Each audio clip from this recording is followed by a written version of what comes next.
need to expand what we currently have. Right now, between the high school and the K-8, we have over 3,900 student stations available. Even with complete development of Island Village, with the numbers that I have, we are not going to get any more than 2,700 students combined with all of this celebration development. So that still leaves at least 1,200 seats that would be available to help mitigate other. We already have a bunch, but only 30% of these Celebration High School students are actually Celebration residents. The rest are bused in from other areas. We have the ability to do the busing there. We don't have the ability here. So I'm actually in support of actually shifting our population rather than having perhaps a K-8 and a high school. Maybe we need to shift that around and come up with some specialty, make it a magnet. Make it a 7 to 12, where we're dealing with STEM. That's a very big topic right now, is STEM. I think we have some solutions that are available to us without having to expand.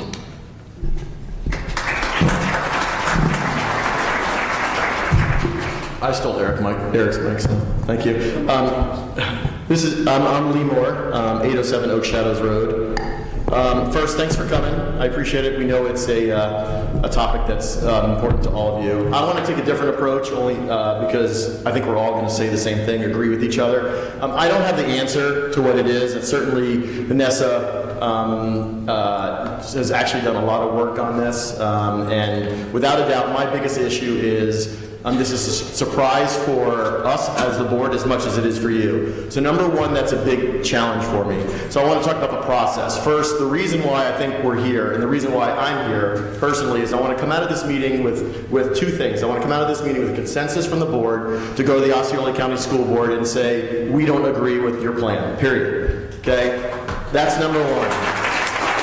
And I'm hoping the rest of the board agrees with me. Then number two, we want the same message going to the Celebration Company. The Celebration Company is Disney. Celebration Company is the one funding this. So what the difference is the Osceola County School Board is doing this because, again, this is helping them outside Celebration more than it's helping us in Celebration. So we have to let them know that we're not in favor of this, and I don't want to get into the minutia of what the answer is, but the problem is we didn't have a seat at the table determining this. That is one of my biggest issues. So we need to send a message to Osceola County School Board tomorrow morning. By the way, if you show up, that would be great.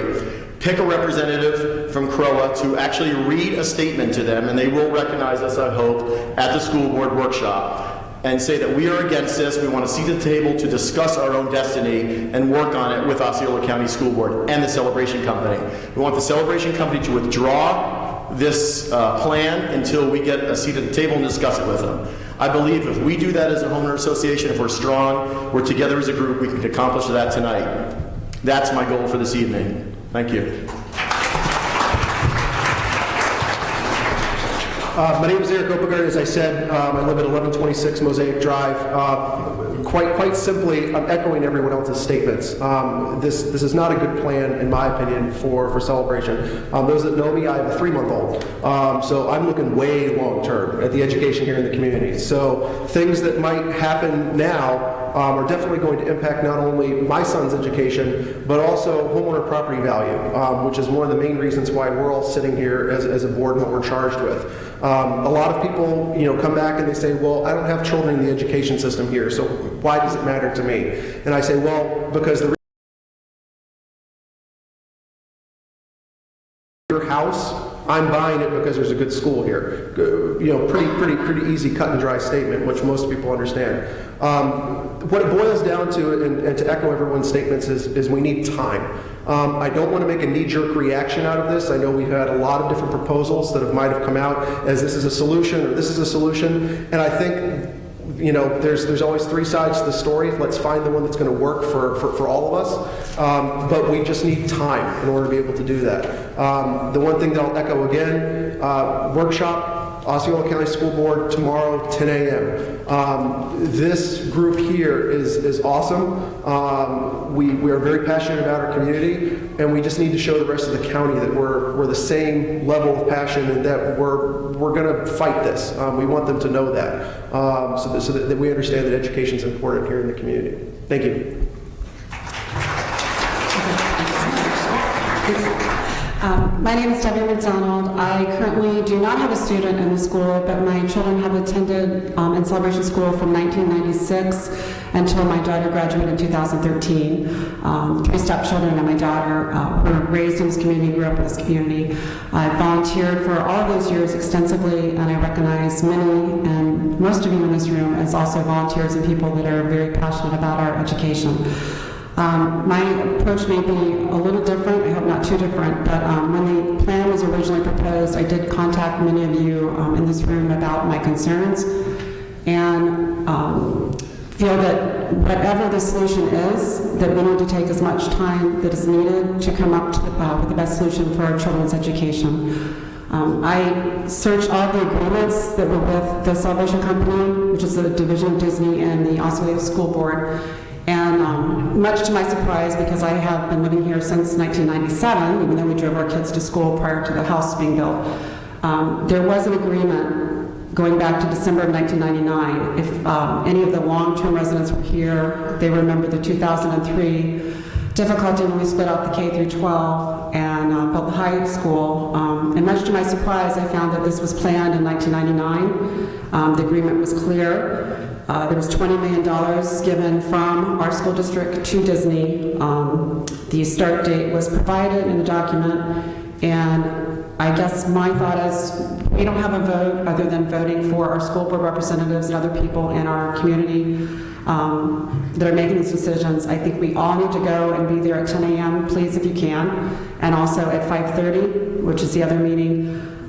I posted the phone numbers for all 5 of our district representatives for our county, and I realize that Jay Wheeler is our representative, but there are 5 people voting on this, and I just encourage all of you to stay united and keep with this plan, because I feel the best plan is a K through 5 in Island Villages. Island Villages, by the way, is 2 miles from the high school, so it's really pretty far from our area. And I think that would give an opportunity for the budget needs to be met and for the community, for the homes being built there to have a chance for their kids to go to school near where they live.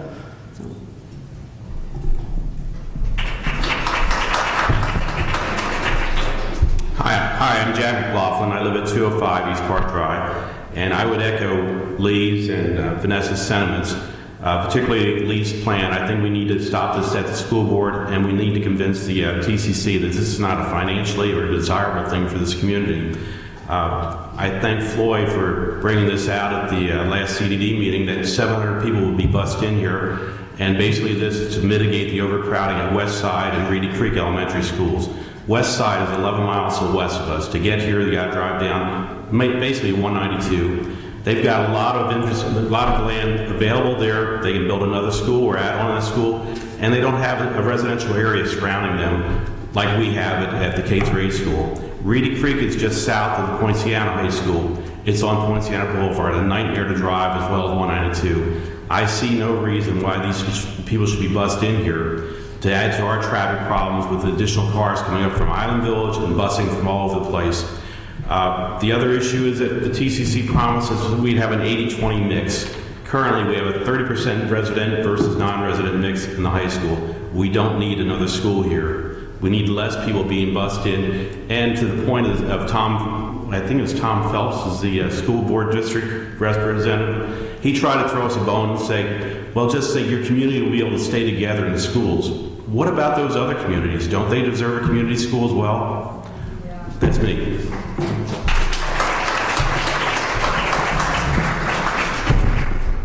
I'm Dave Orris. Basically, the school board screwed up. They never figured that the county would be growing this big, this fast. Let's face it, 192 is nothing but hotels filled with people and kids. Where do they have to go to school? They have to try to fit them in all over the place. The same thing now over by Formosa Garden, I think they're putting that development in. That's additional children. They don't have the school system. They don't have the money to build a school. So which way are they going to do it? Well, this is a cheap way to do it. Get this builder to put up the $12 million, add on to this school, and it's done.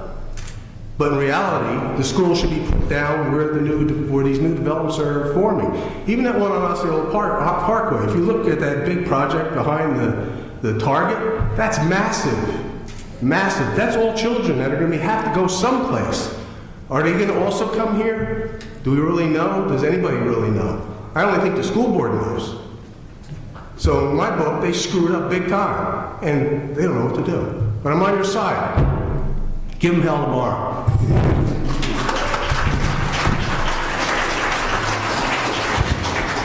So just a couple of housekeeping things. We are going to be having, or we're supposed to be having a representative from the Celebration Company that's going to come this evening. That's also going to hopefully share a little bit of their plans. There's been a lot that's developed between now and then. I thought Steve was coming to tell me otherwise. But anyways, it wasn't a planned thing that they were coming late. They're actually at a different meeting. As folks know, there's a lot of meetings going on this week. So they are supposed to be here. And once they arrive, our plan is that we will kind of pause for homeowner comments for a second to allow them to be able to give a statement on what's going on, and then be able to provide a little bit of an opportunity for some Q&A. All right. Does anyone else from the board have anything else? I just want to let you know, I have a meeting that I'll be slipping out of here before 7 o'clock, so nothing personal, but I think we've discussed it, so just want to let you know if you see me slipping out. Lee doesn't disagree with you. Exactly.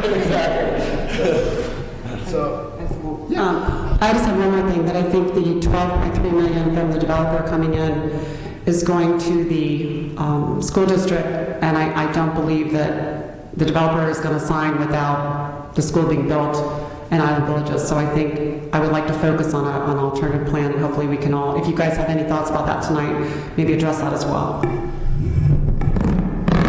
Okay. Thank you, guys. So we're going to go ahead and open it up for the owner's comment period this evening. Once again, you'll have 3 minutes. Rachel's going to be our timekeeper this evening. And after we go ahead, if this is okay with everyone else from the board, I'll just go ahead and ask for a show of hands, kind of if you're for or against. Then that way, hopefully, we can avoid maybe hearing the same thing a few times this evening. So if you can go ahead, when you come up here, just we can form a line. I guess that's the best way to do it here. And just make sure name and address so that we can note it for the record, and then for everyone watching at home as well. All right. So who would like to begin this evening? Yes, sir. And if you're going to speak next, if you can maybe make your way closer to over there, that way. I figured I might as well get this over with. So, I'm Tom Tusen, 1104 Rosemary Way in East Village. Dave, I want to thank you for bringing that up about the kids in the other school. That is something they have to do. This is not about, we don't want kids from the outside. Celebration loves the children. We just can't take the impact. I also want to thank the board for addressing this issue and coming together. Most importantly, I want to thank all of you, because I'm sure you, as well as I, love this community. There have been times and times before where Celebration has been too slow to react. Things have happened and we haven't had a chance. This is the one time that we have to stick together, and we do have to show, because we are a force. We do vote, we pay our taxes, and we have kids. Most importantly, when we talk about the workshop, when we talk about the meeting tomorrow night, try to understand that isn't it. There are going to be other meetings, there are going to be other proposals. We have to stay engaged. I've said it before, and not just for school board issues, but for other issues that happen in the county, that happen in the county and affect Celebration. We have to be engaged, because it is time for this community to grow up.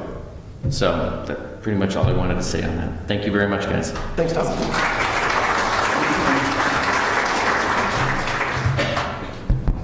Tom Sonneborg, 1108 Ashby Lane.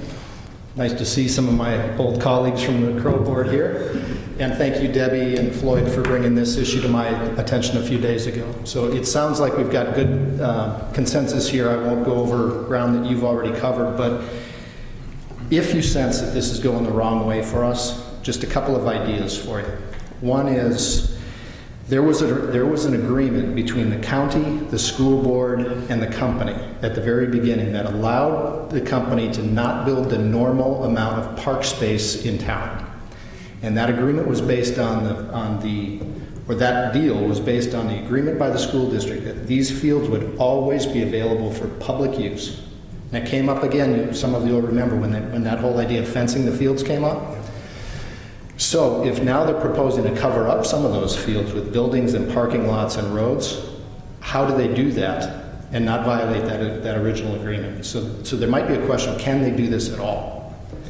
Second thing is about portables.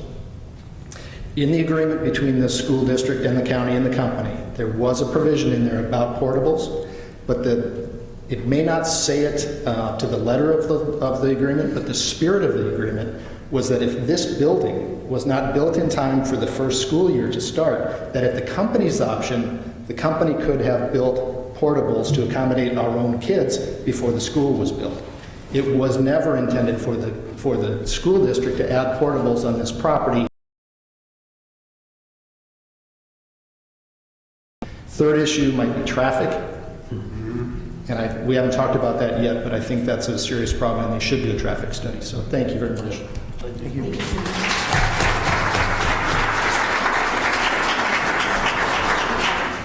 I'm short, sorry.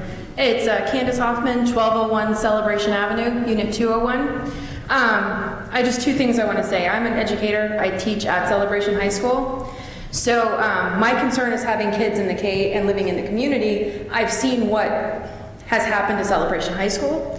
I see the amount of non-residents we have at the high school because of the issues. And I teach level 1 students, so the students from Westside are my kids. The students from KMS are my kids.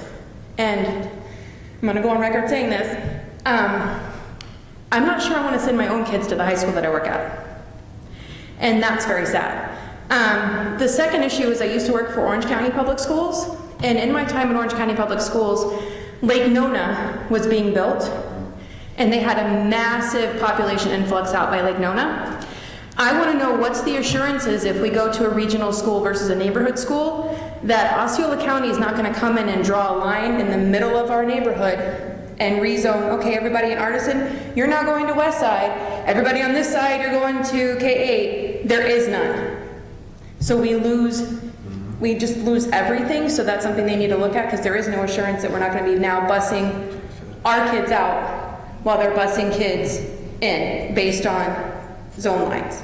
So, and I guess there's one more thing, is as an educator myself, I know at the high school we can get emergency vehicles in our campus instantaneously, and we've had ambulance literally driving onto the beach area of the high school to assist teachers, students.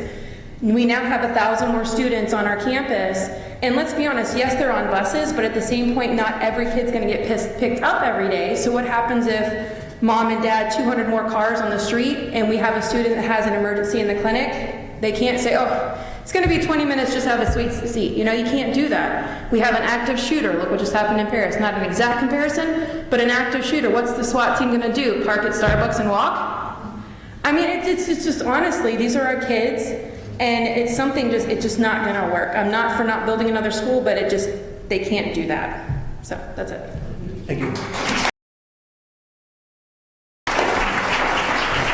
My name is Sue Reed. I live at 106 Clayton Avenue in North Village, so I'm very fortunate. I don't have to deal with the traffic. I would like to say thank you so much because I came here equipped to talk about kids, and I'm thanking you for bringing that up because that's where my heart is. I was a teacher in the school here when I first came here, and my concern is, and it has always been that way, and everywhere I ever lived, we made sure we lived in a community that had a community school because I feel like you can't build community in this world, and if you know what's going on in the world, it's desperate for that, without having neighborhood schools and children going to school in their neighborhood and playing with the kids after school in their neighborhood and being able to build that. So for me, that's absolutely critical. The other piece that is way down the road, no pun intended, but I think about two things. I have a 16-year-old grandson now who is not awake at 7 o'clock in the morning when those children have to go to school because adolescents are not built that way. They should be going to school a whole lot later, but I realized it was all a busing kind of thing, but I still feel like that's a piece of this puzzle. Now you throw additional children in, dragging them from their neighborhoods where they need to be, and they need to get up at a decent time. Our children are so overloaded and stressed with everything that's added to their plates. Let's give them the gift of a decent education in their own town or their own area. And then the bus thing, I look around the roads and I wonder who's going to actually take care of the roads that are going to be even further destroyed because of the weight and preponderance of traffic and buses. So, my thoughts. Thank you.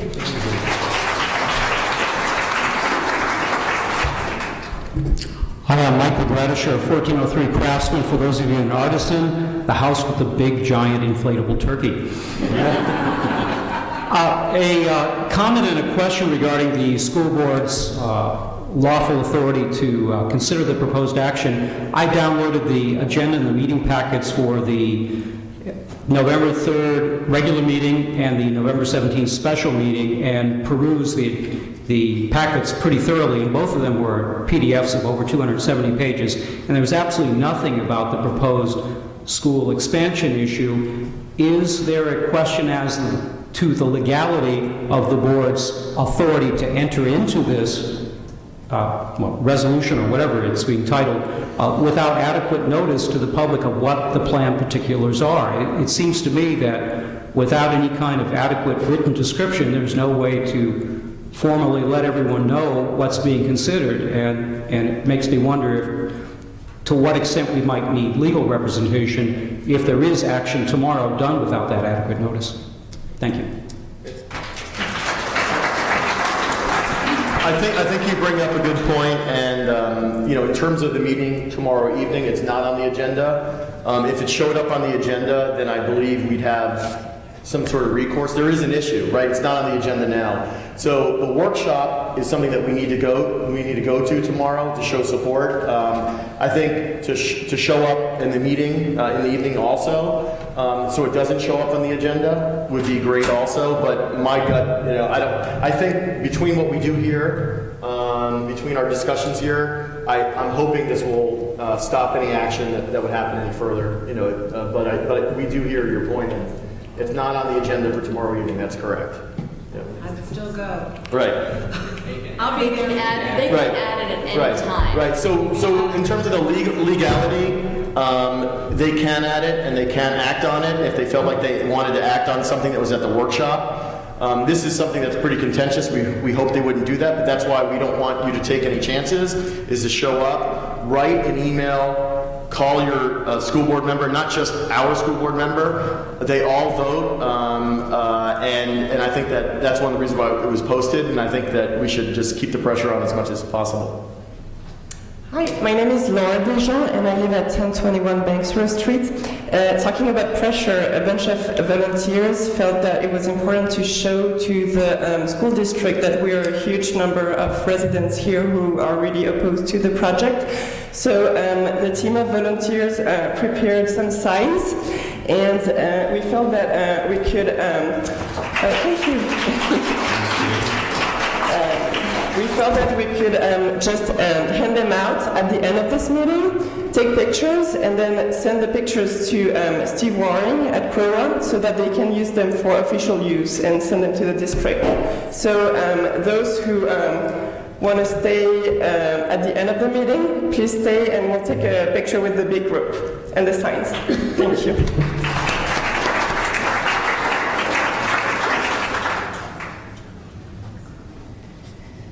My name is Debbie Wisniewski. I reside at 116 Clayton Avenue, and there's a lot of concerns that we have. We moved to Celebration 2 years ago because of the community it is.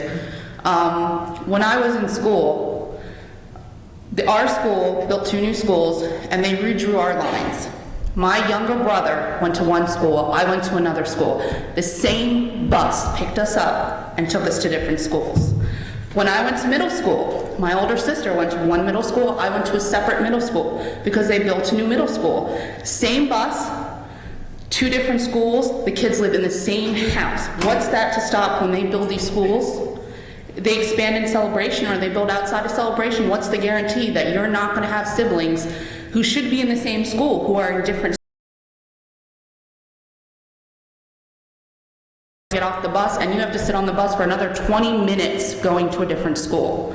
It's not fair for any student. And no student should have to worry about that. We need the localized schools. In addition to that, I heard some rumors that the builder is getting a discount for building the school. Is that true? So there's no discount? I heard that there was a discount in the fees that he was paying to the district. He's advancing that. He's advancing it? The proposal is the builder is supposed to, instead of having impact fees as you build, Okay. the builder is supposed to come up front with their impact fees in order to help facilitate the process of expansion. Okay, so it's not a discount, it's just all paid up front in the beginning and everything. Okay, so that handles that. But this is a short-term solution. It doesn't address all the additional building that's going on. So when the rest of the building is done in the area and they can no longer expand in this area, what are they going to do? Well, how are they going to handle these kids? It's just a short-term solution for a long-term problem. And that's what needs to be addressed. Thank you.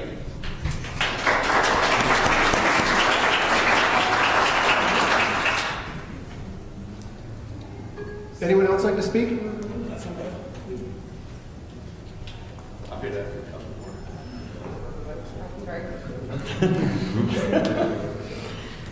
Hello, my name is Rebecca Newman. I'm at 815 Lake Evelyn Drive. I think we're all in this room fairly opposed to what's going on and for various reasons.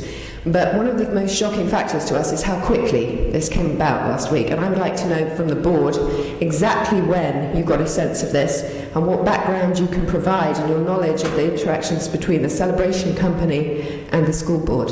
Thanks.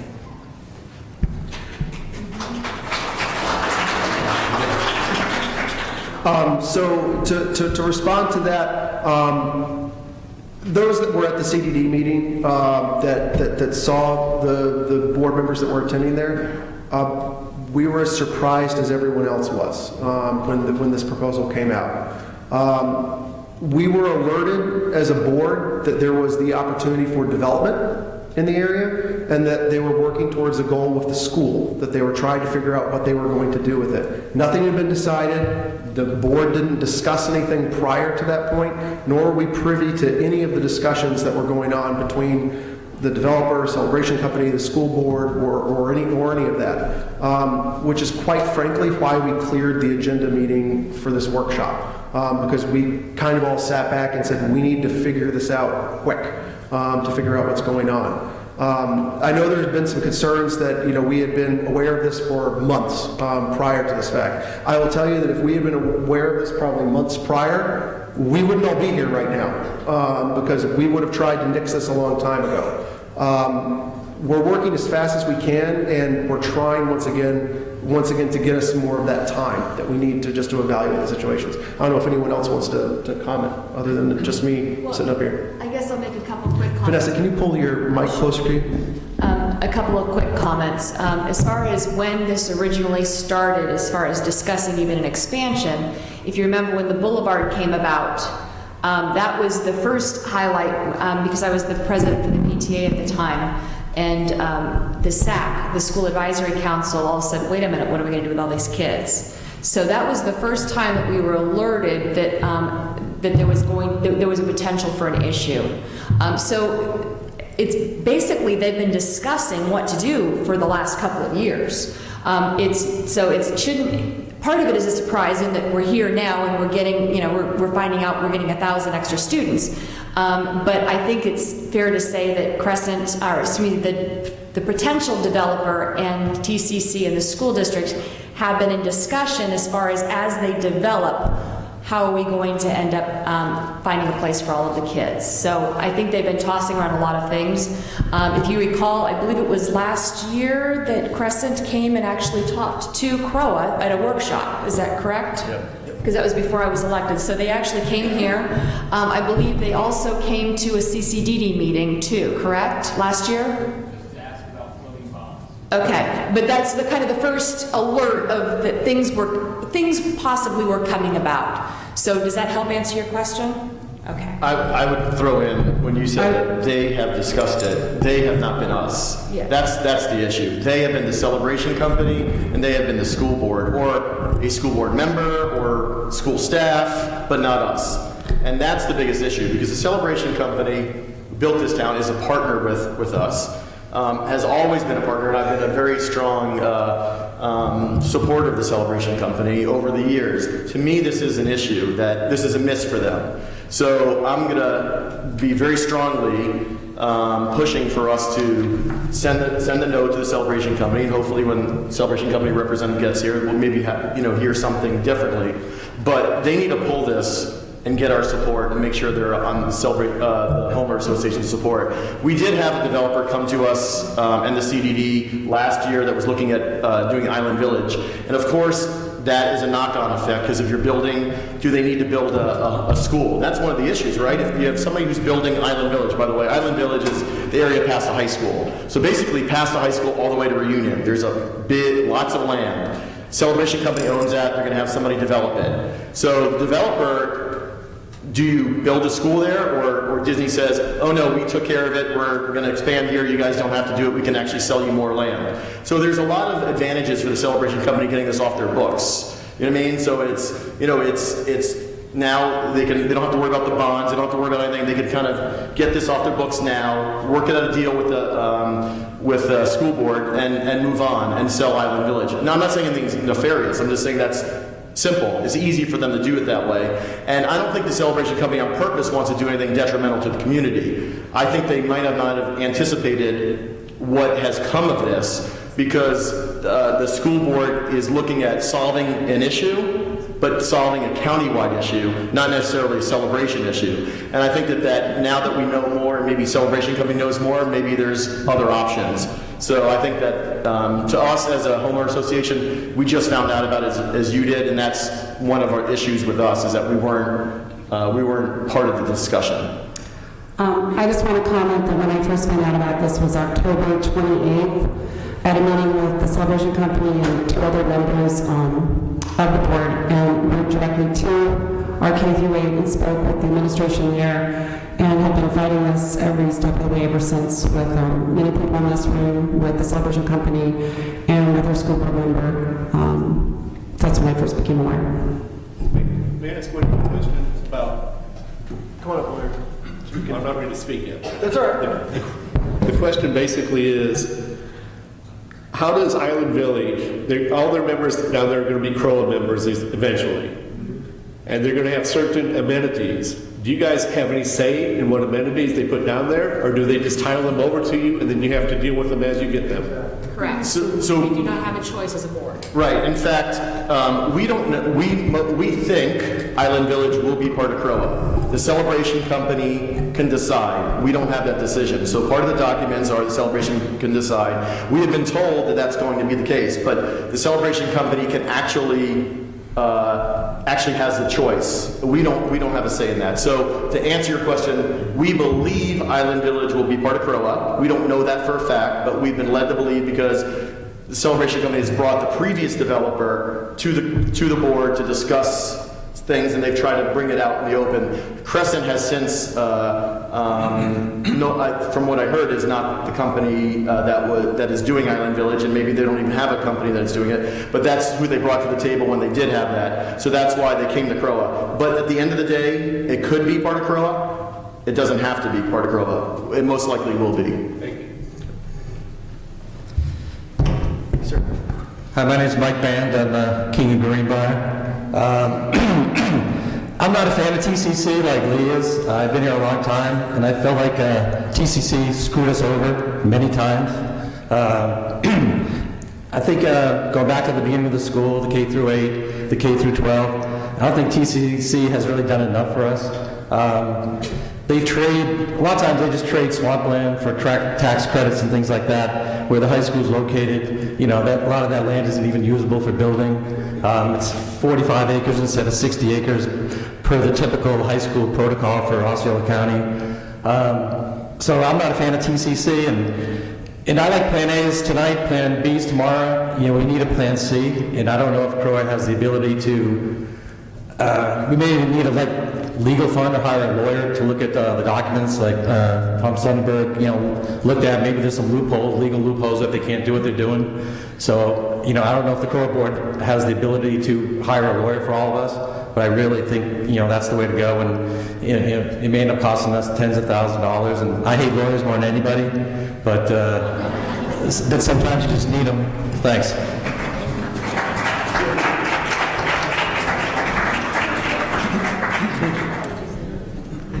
Good evening, my name is Lena Asensio. I live in 418 Greenbrier Avenue. I've been a resident for 16 years already. My husband was the fourth person to purchase a house in Celebration.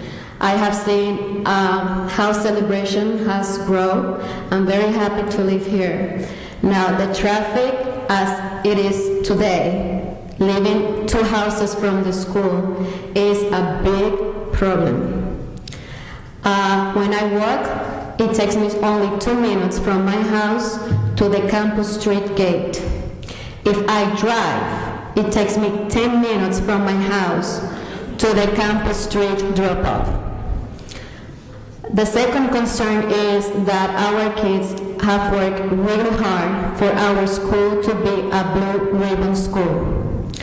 What is the possibility for our kids and our school to lose that privilege if we bring 1,000 kids that maybe and just maybe they are not to the same academically level? Thank you.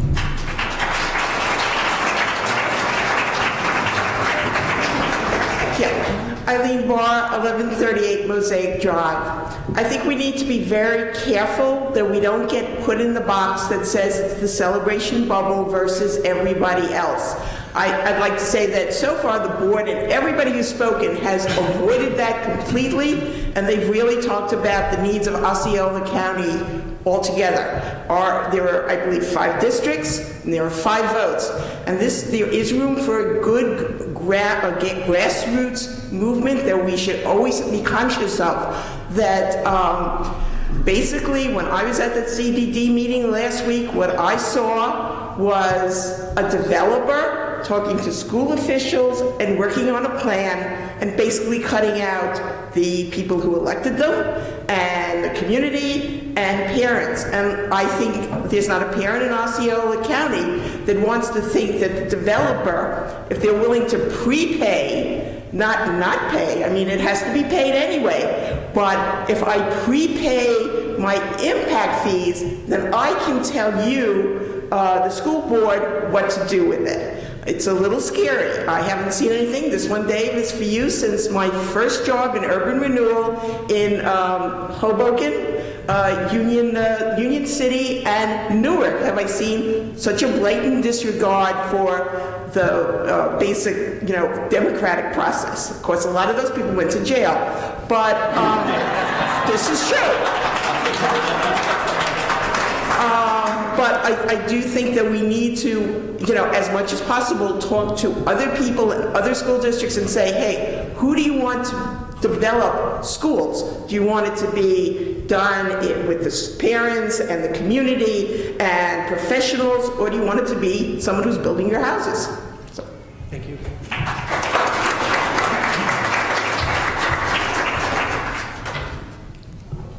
Hi, I'm Eric Model from 524 Greenbrier. I actually wanted to come up to ask for some resolution of the fears that I think we're all feeling. In the sense that we've expressed, and there's been support in the essence of fear towards, okay, where is the school going? What's going to have the impact of the school on us as a community? But I also have a fear now that as I listen to everybody saying, we're coming to the party late, and we don't have a vote. And we don't really have any say. So now I'm in a meeting going, okay, we may not be getting a school, we may not know what's going to happen, but ultimately, we don't have a say. I'd like to understand before I leave here, how is my fear going to go away? What power do we as a community, and you have a board who represents us, what can be done? Can we do anything? Do we have a say? How are we going to stop this from happening next time? Are we going to have to keep chasing them down at every meeting? Why do we not have a vote? And if we don't have a vote, if that's the way it is, then what power do we have to actually truly stop this? Are we here just sitting here listening to everyone talk and express their concerns, but ultimately at the end of the day, we go home and say, oh well? I want my fears resolved. I'd like to know what can be done for that. Let's go first. I'll try my best to respond to you. The short answer is, from what I understand, we don't have a vote. Let's just say it the way that it is. However, we are a group of extremely passionate and vocal people, as everyone knows in this community, and we have a room full of people at a homeowners association workshop. That's what this is. We are a homeowners association workshop, and everyone is here out. We're talking about a school board issue, and we're talking about a county issue, which is awesome that we have this sort of support in the community. Personally, I don't want to do this again. I wasn't here with Debbie was here. There were other people that were up here when we went through the K-12 changeover, and I've heard a lot of the history with that. We're now similarly going through the same thing with our school system now, trying to figure out what we're going to do, how the model's going to change, what's going to happen. The truth of the matter is we've always known about how many units are going to be built in the community. That's a number. Dave, what's it called? The HUD? Jack? What is it? HUD, yeah, there you go. I was close. So it was a HUD sort of thing. But we know the number of how many residents we want to do. I think to the point that that Vanessa's brought up and Debbie's brought up and different people have talked about is that, are we looking at a issue where we don't have enough student stations within the community? Or are we looking at more of a political issue of, do we need to shuffle around here who's actually going to what school? And I think the big thing about it is, and to your point, we're not doing the us versus them scenario right now.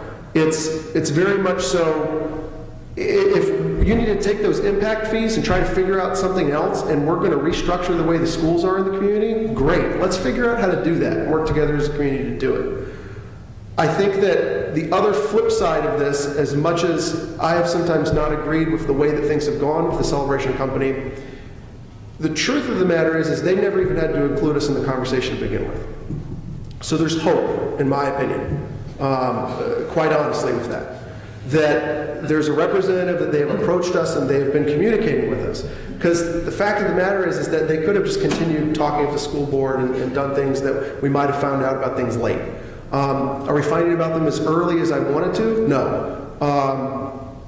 But I do think we have a chance. If I didn't think we have a chance, I wouldn't have pushed everyone to come to this meeting and waste everyone's time.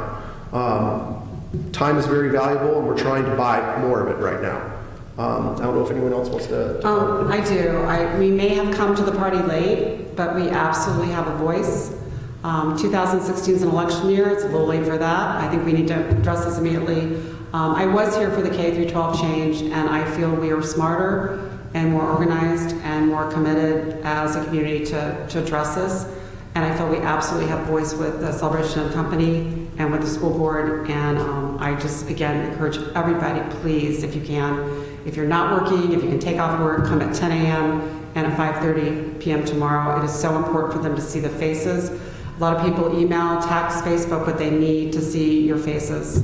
Please, if you can come. If you need a ride, we'll be leaving in the morning from Starbucks at 9 a.m. I think they're also organizing from another point, which will be posted. And just please reach out, because we're happy to take neighbors and friends, but please just come. I think we have a very, very, very good chance of this being stopped.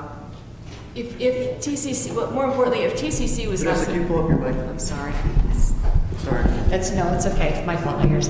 As far as TCC is concerned, if they didn't want to help at least facilitate this, they didn't have to come tonight, and they will be here. They just are coming to the county they're at the county commission meeting, and unfortunately, it's all at the same time. So their plan is to be here to answer questions. If they weren't really wanting to hear what they said, there's no obligation at all for them to do this. All I ask is that you not throw tomatoes at them or pitchforks or anything like that, despite the temptation to do it. But I think it's a genuine appeal to at least make an attempt to try and do what's best for the community. They didn't have to include us. I think so.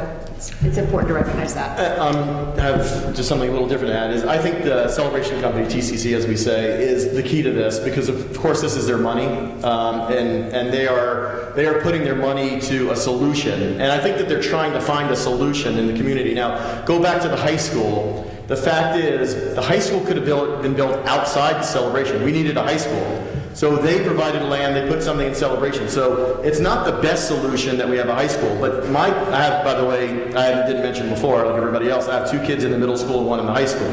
My daughter could be going out to a high school that's a lot further at some point. So I'm not happy because I moved here, by the way, for the reason I kind of felt like it was going to be a K through 12. You know what I mean? Some of you kind of felt the same way. Some of you that have been here for a long time. I feel like K through 8 the way it is. I like my kids being able to bike to school. My kids walk to school. It's a big deal to me. It really, really is a big deal.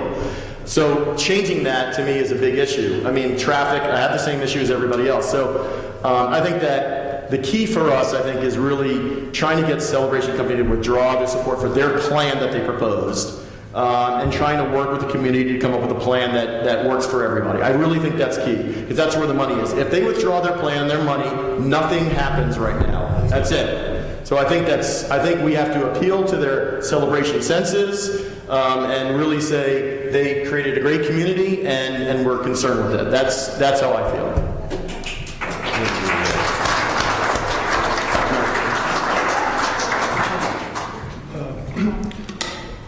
Well, I think, in terms of, I do want to talk about TCC, and I think in most ways they have been very good. I think with, my name is Paul Collins, 508 Long Mill Street. With Education, however, again, I've been here from the beginning, it has been one broken promise after another. And I want to go back, because when we moved here, we lived in downtown Orlando, and we were sitting there saying, and I know what happened when the school originally started, was that Osceola County said, and the reason why they wanted Celebration to develop, I want higher income housing in Osceola County because I need the property taxes. I'm not getting it from low income tax. So they went to Disney. Disney said, well, what do we need to do to get people to move here rather than Winter Park or Oviedo?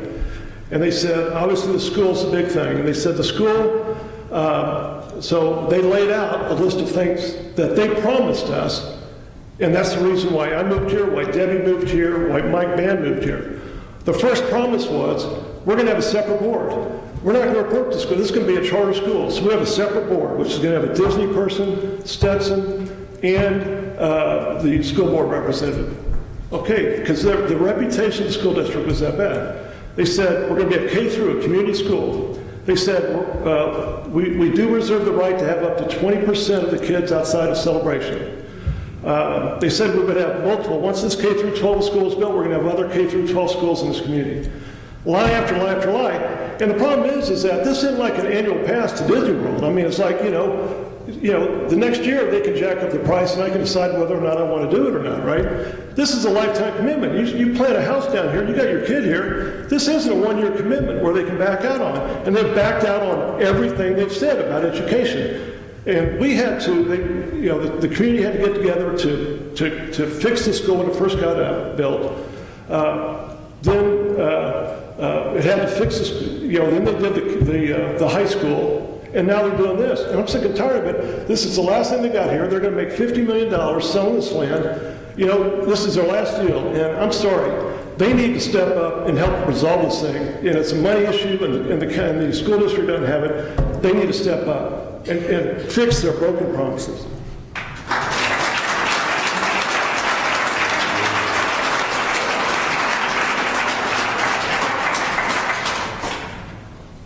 Hey, I'm Erin Best. I live at 123 Celebration Boulevard. It's the easiest address in Celebration.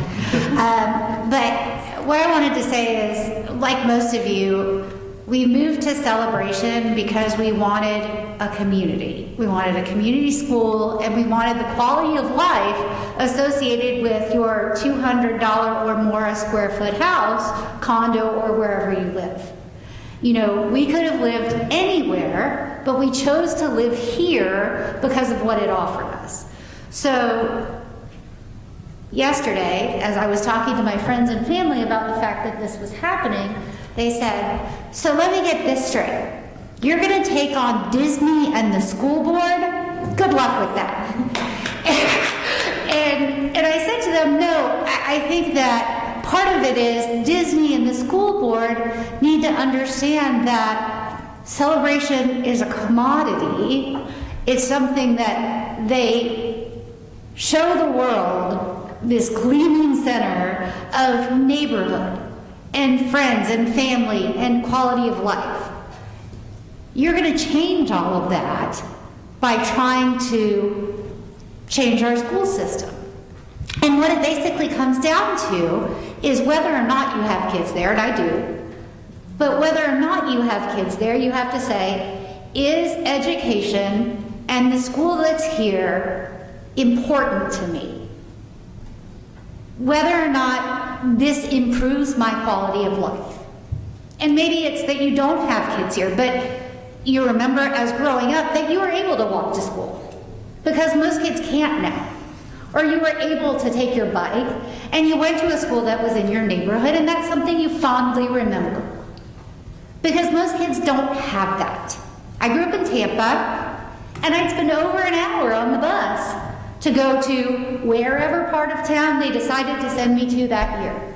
And I went to a different school, like she said, every year from 6th grade to 11th grade. Because as Hillsborough County decided to move people around, they sent me to a different school every single year. That doesn't do much in terms of trying to develop friendships, improve sports teams, and give you a sense of community. So, after talking to friends who are administrators in other school districts and counties, they said, well, there is a solution. You could always make it a charter school. And I said, well, that's the silliest thing I've ever heard. Who wants their kid to go to a charter school? We have celebration.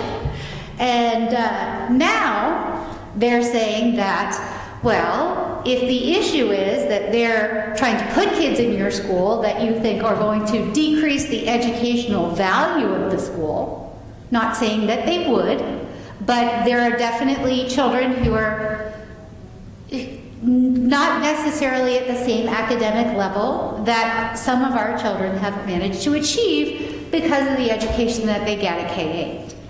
That making Celebration a charter school would in fact make it a community school. Right now it's a school that's an Osceola County school that happens to be in Celebration. And as we are very obviously finding out now, they can do with it what they please. And we really don't have a say. We'd like to think we do, but all of us wouldn't be in the room finding out, literally, that they're going to make this decision whether or not we want them to.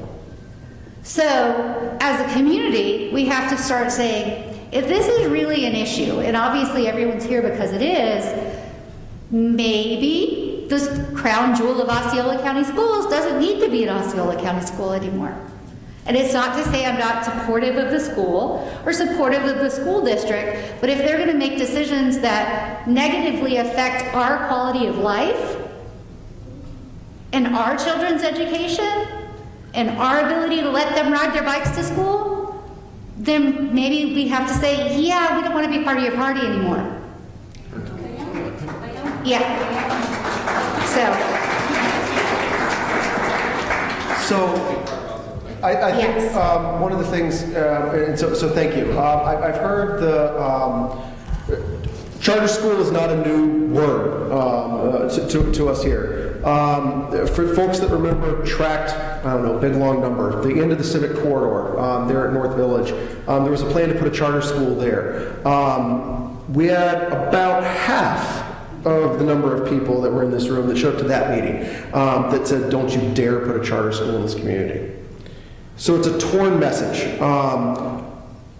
I went to a magnet program, public school, magnet program for actually electrical engineering.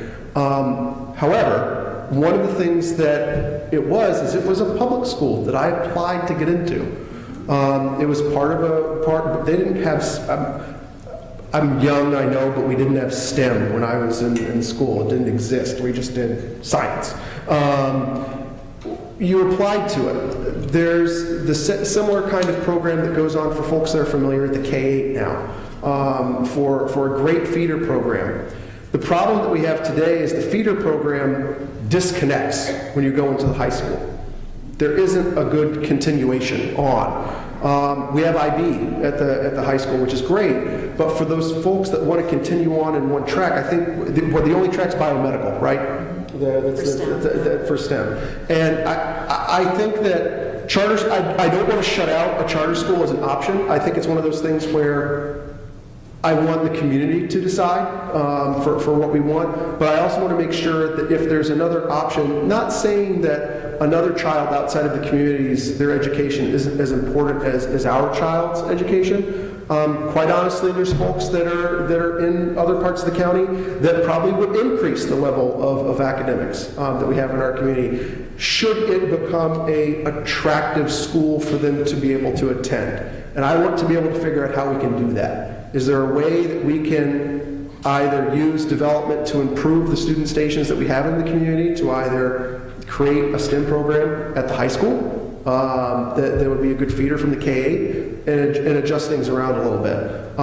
Once again, we just there's a lot of options that we need to figure out, and I want to make sure the community has a voice in that. Can I just make a quick statement about with regards to Vanessa, can you move your mic closer to me? I'm gonna get you a little sign. I think by the fifth time I'd figure it out, right?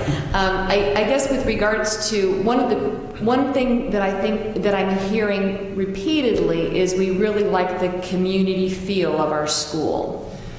Keep in mind, we do not own the land that is currently that our K-8 and our high school are currently on. They are school district property.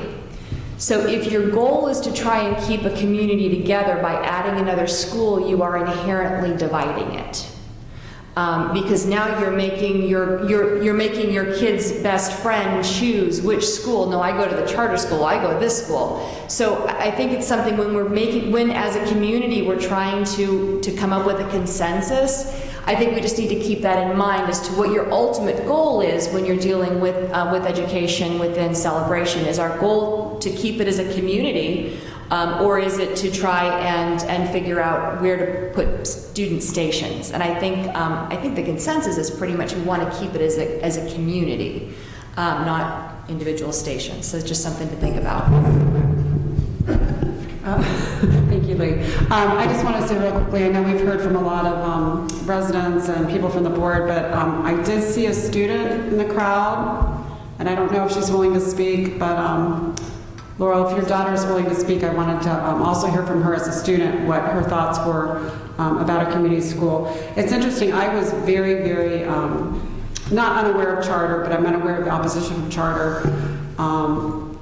My daughter, who attended school here from pre-Montessori through kindergarten through 12 all the years, is studying now to be an educator, elementary education, and she's reading a book by the Secretary of Education about the public school systems and how it's failed many of us. So she brought up a lot of interesting arguments, as she always does as a teenager and a smart kid. And I think whatever, again, the options are, what we do need is some time to explore things while we make our voice very strong to the school board that we need that time. I'm going to say one thing before I have to run. I appreciate the word charter being brought up. I'm not in favor of maybe two schools. The other option was with another school. I don't know if you couldn't make this a charter school. And that may be something on the table. My goal, of course, here is we're not going to come up with a solution tonight. It's literally to make sure stop what we're going through and making sure we have a seat at the table to discuss that. Because if charter is an option, then it may be the option. I personally, maybe I shouldn't tell you my personal feelings, but I believe that Paul said the same thing, is that we've been handed a bill of goods from the very beginning that's changed. And I don't blame the Celebration Company for all of it. I blame the Osceola County School District for quite a bit of it.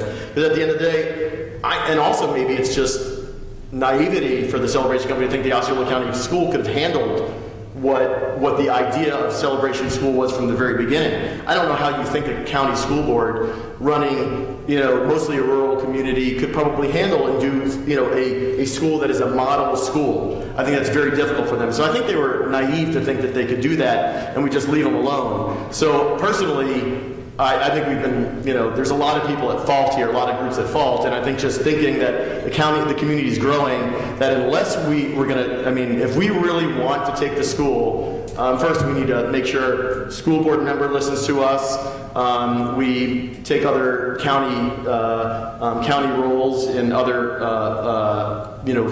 chartered county jobs and other things like that to make sure that we have a say, which Celebration doesn't have much of a say. But I think that looking at the school in those lights, maybe charter or some other school, and making sure the Celebration company was involved in the very beginning, there's a lot of things have changed, and we probably have to get more involved and rethink what we're doing, because we're going to come up with a solution probably soon, in the next year for this, right? Whatever it is. Let's hope it's not tomorrow, right? Let's say we come up with a solution. The community's growing, the county's going to grow, and they're going to come back to us, come back to the well, and stick it to us again at some point if we don't really have a plan. And that's my biggest fear, is that if we don't kind of take this right now and kind of look a lot further in the future, I think that's the issue for me. So. Thank you. My name is Diane Ojeda, and we live on Potsdam Road. I'm brand new to the community. My husband and I lived in Orange County prior to Celebration, and we had a daughter in a private school, wonderful Christian school, and we had to decide, do we live in Orange County, continue to drive her on I-4 30 minutes in traffic every day, lose time for her to play outside so that she can sit in the car to go to this private school and have a decent neighborhood, or do we move to Celebration with higher taxes, with the community, with a school that she can enjoy, ride her bike to, like everyone has said, and be safe.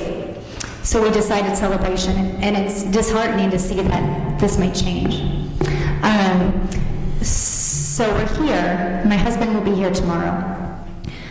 My question is, Celebration is a private town, as far as I understand, in terms of some things we have, okay, so that's why we need to know, if it's steps we need to take to develop a business in town, or steps we need to take to, at least we were told, to get a business started here. How is it so easy for the district to change the schools? Or was any of this in writing from the get-go? The person behind you can answer a lot of that. Leah? Yes. You could... I completely agree with your statement, so thank you. How do we not get a vote on that, Yeah, I was just going to explain what the school board's side to this was. Yeah. That's what I was going to do. Okay. So I can answer some of those. Okay. Yeah, she can answer after you. Great. Okay, my last point is, so this is an education issue. Is it possible, or how involved can other parts of the government be? District government, or? The school board is a government agency in and of itself, Mm-hmm. and they have total control of the situation. Okay, so we can't have district representatives involved, or at least knowledgeable about the situation. Representative De La Rosa or any of the other. I'm curious because I need to know. Well, you can. I mean, if you want to involve the political process, the challenge is ultimately it's the school board, because we are a county entity. Okay. We are considered a township of Osceola County. We are unincorporated. Right. Okay. We're Osceola County. So we really, as far as the school board is concerned, we have one representative, but we rely upon all five. Understand. In order to do anything here.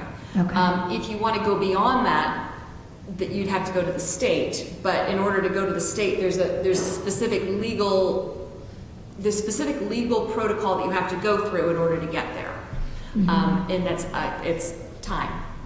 Right. That we may or may not have. Okay. My question was just in terms of lateral government support with district representatives. You can have maybe political pressure to it, but they're not obligated to do anything with regards to the political pressure. For them to understand our feelings and Celebration as residents, again, the original purpose of Celebration. I can tell you that the board has reached out to many of the political entities to make sure that they are aware of the situation. Okay.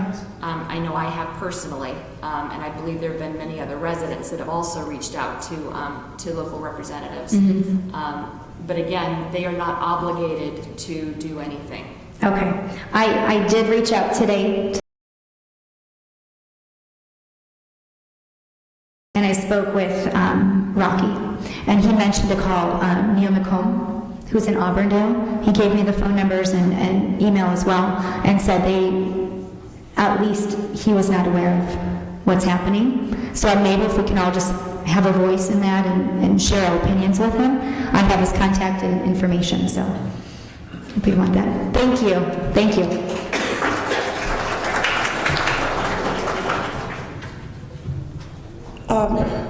My name is Leah Carius on 1049 Nash Drive. And you know, I did run for the school board, and it was this issue that made me run from years ago. And I plan to run again in 18 when the seat comes open again. But the point is to look at it from the side of the school district. They are woefully behind on student stations, is what it's called. You know, a desk for a student in a classroom. But Osceola County, 13th largest county in the country. We're growing faster. We're getting thousands of students each year more than we have.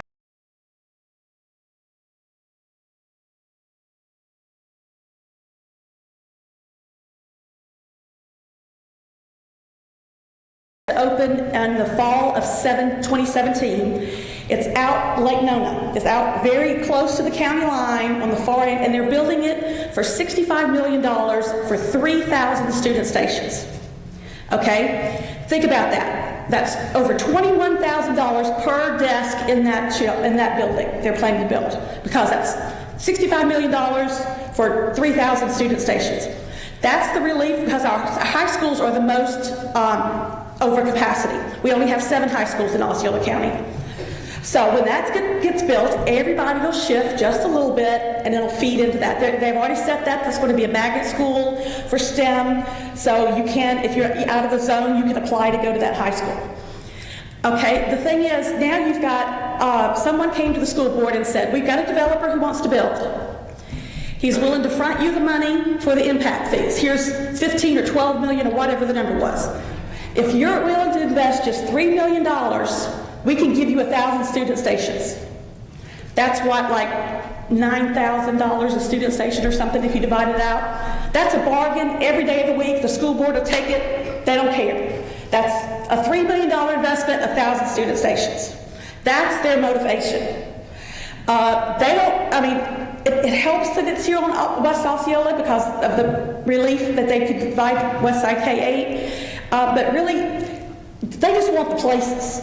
And if they can get places for cheap, somebody else paying for it, that would be actually, if those board members vote against it, that's kind of a bad political decision to make. I mean, if you think of it, they're there to watch every penny that they spend as well. And if you say, why are you voting against this? You could get, for $3 million, you get 1,000 student stations.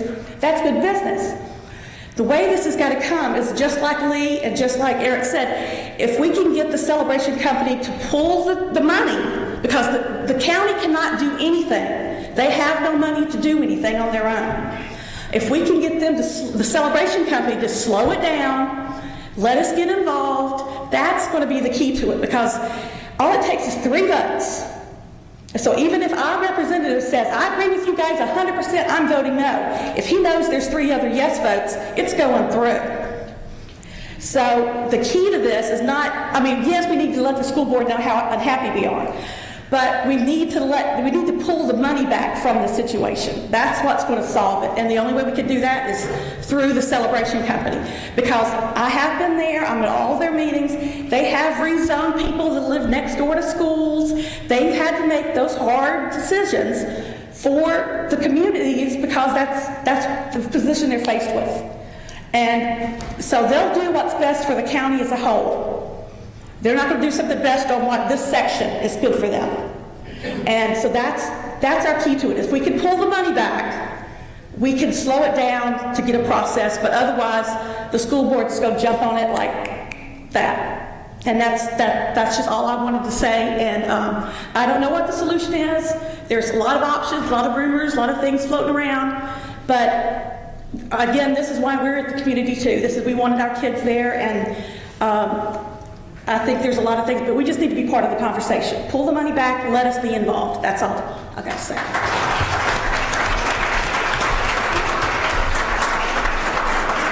I'll be short.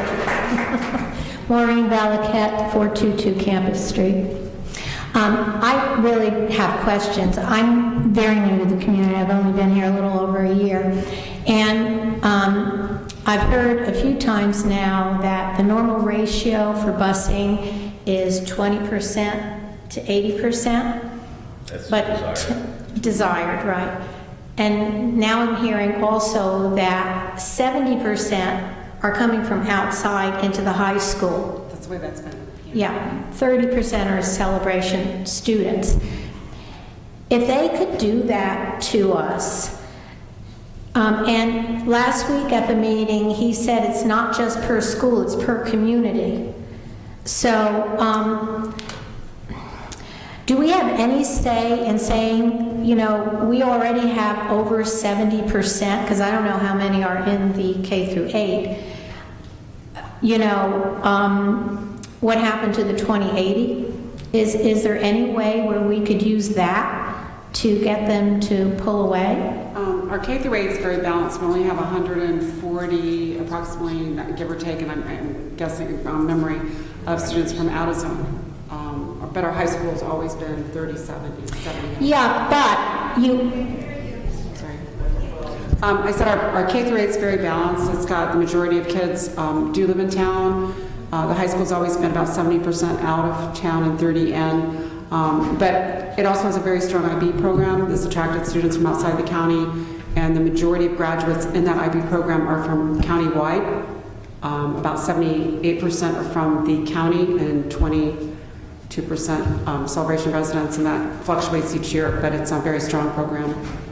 Well, it just is confusing to me to think that they could, if we're already over 70, because if you add the K through 8 students, and then they want to bring in another 1,000, you know, it's not a celebration school anymore. It's just not a celebration school. I mean, the high school already isn't, you know. And that's just a start. So is there do we have anything to say about that? Yeah. So my kids are all grown and everything else. Unfortunately, I mean, it's hard because this is a county school district. Basically, if you're from up north, all the towns had their own school boards. It's all individual, so each town was individual. So you didn't have that breakup of the school systems where it seems like in Florida, everything is all run by the counties. Yeah. You know, and you're at their mercy, basically. I think they're going to do what they want to do. I mean, that's what bothers me about this whole thing, too, is like that big project that's going in on Oceanville Parkway. That's a massive amount of people that are going to be in here. I don't know why they didn't get the developer, the school board, I'm saying, to actually put a school up in there, which would alleviate that, because you know there's going to be more. There's going to be more building down the other ends, and this way things might be moved around a little bit better. I don't know what they're, you know. They're trying to save money, like right. You know, they're saving a lot of money, and they're going to use us to save the money, but it's not benefiting the kids here. It's not benefiting the kids that are being bused in. I've never been for busing because it doesn't benefit the children at all. They're not allowed to do anything after school because the parents can't get involved with the school. It doesn't benefit the kids, you know. To answer your question, which I believe was, can we do anything because of the 80-20? The reality is the contract is not with the community. The contract is between TCC and the school district. So yes, they can use that power, but that is up to TCC in order to exercise that, not, unfortunately, CROA. Well, then I think TCC needs to be on our side. Please stay. They are on their way. Please stay. Okay, thank you. Thank you. Thanks so much.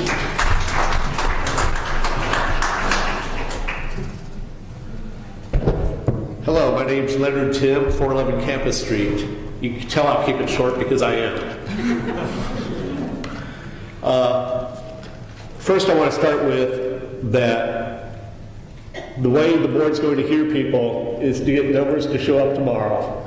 And if the members of the audience all look around and say, boy, we had such a great showing last night, I'm not going tomorrow morning, That's not going to work. If we fill their school board meeting room holds 300 people, and we should have it backed out the door there. We really need that. So get your friends and neighbors to go along with you. Second is I did kind of put together a plan for what's going on right now, and I'm not the TCC, I'm not the developer, whoever that may be, because I'm not sure if we know exactly who that is right now. And basically the number of student stations at the Celebration K-8 right now is 1,514.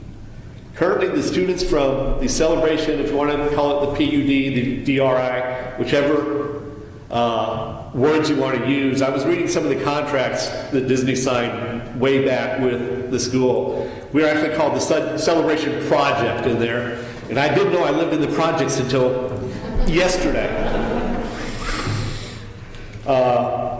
So right now, if you take the student stations and there's 142 of those student stations occupied by people outside of the Celebration PUD right now. And 14 of them are from the Celebration Zone, which actually goes across I-4 in an area up through there. And 128 of them are what is called out-of-zone transfers. If you figure mathematically, you get 16 of those a year of that 142 to matriculate out and not allow any other in from out of zone and lock the Celebration Zone down to the Celebration PUD, then you have about 325 student stations available. The number that was thrown about yesterday, at the CDD meeting for total student stations needed by Island Village at the K-8 was 270 to 300. So this exceeds that number. I have a contingency plan in this overall plan also, and I'll talk about that in just a moment.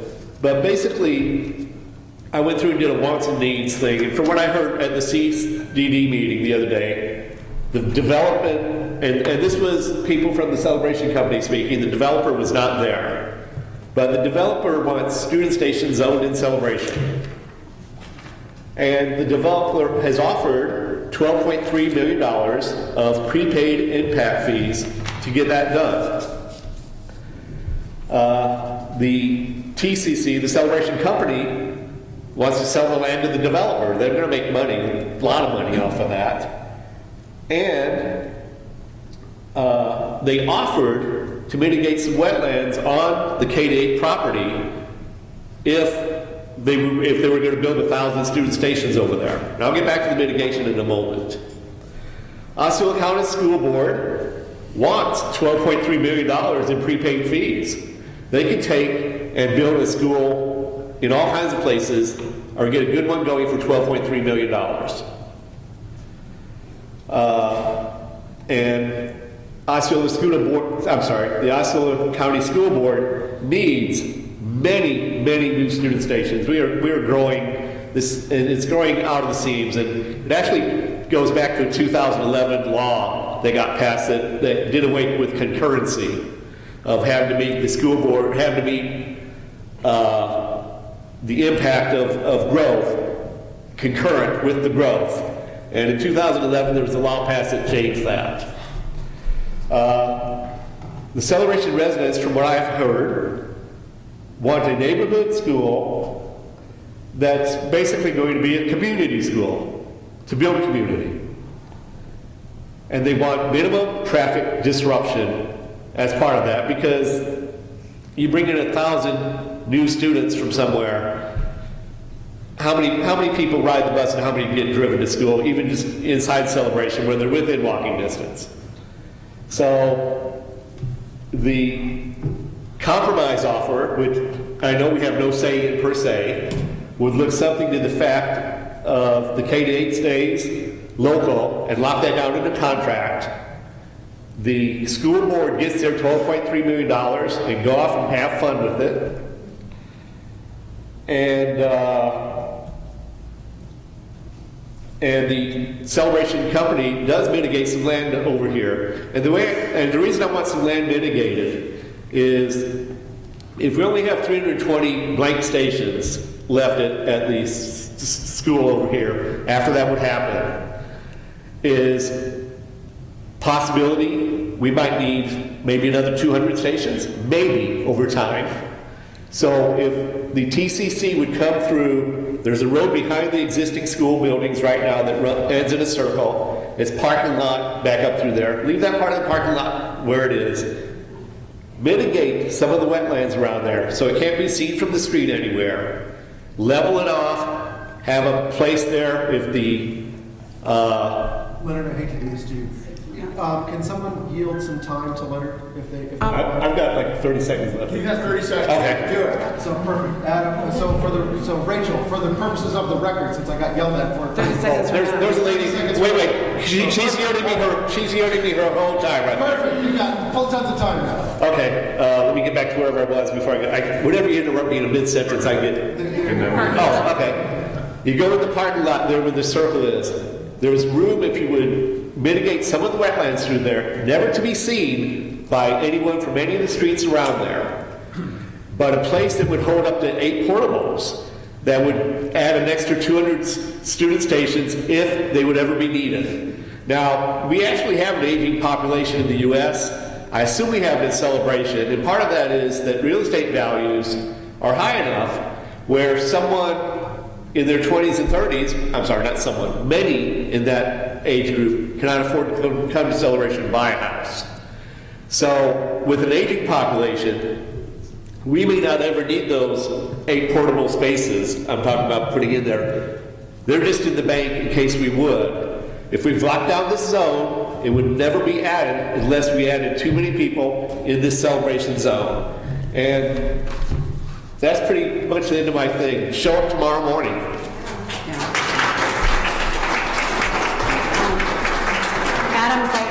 Adam, I just want to interrupt you real quick. Todd Rimmer is going to be here in about 5 to 10 minutes from TCC, so at some point we'll, hopefully after that student, maybe break and alternate with comments. Todd Rimmer will be here in about 5 or 10 minutes. He's on his way. I'll be here in 5 to 10 minutes. From TCC. So I'm Adam Parrish from 529 campus, and I think like a lot of folks, like Eric, I'm hopeful, like Paul, I'm very guarded about this situation. Lee, who's left, I see the value in the long term, and I think that's what's most important to me because of some of the numbers. When Todd was at the CDD meeting, he mentioned that they have every plan to build out the full PUD or DRI, and that's 8,065 units. Today I went back, we had some debate at the CDD meeting, and there are, with everything being built currently on the boulevard, not including Island Village, that's 5,383 units. Add in the 1,300 units that's been proposed for Island Village, and you're still short another potential build-out of 1,382 units. And so my concern is that we have to develop a long-term solution that will hold grades K through 8 in some way, shape, or form for up to, if you go with our current ratio of 0.25 kids per house, which is where we are right now, if you include everything on the boulevard, that's 2,100 kids that need a home. And some of the other things being proposed may only be a stopgap. And I hate, like Eric said, to be in the same situation down the road. To someone else's point about fighting TTC, remember, that's like 4 people. So we've got a lot more people in this room than that. It's part of a big company, but it's a very small division within it. So I would just want to make sure that we do that. I also would ask the CROA board to postpone tomorrow night's meeting so that they can attend the school board meeting and that anyone else here who has something else on the agenda that's important to them.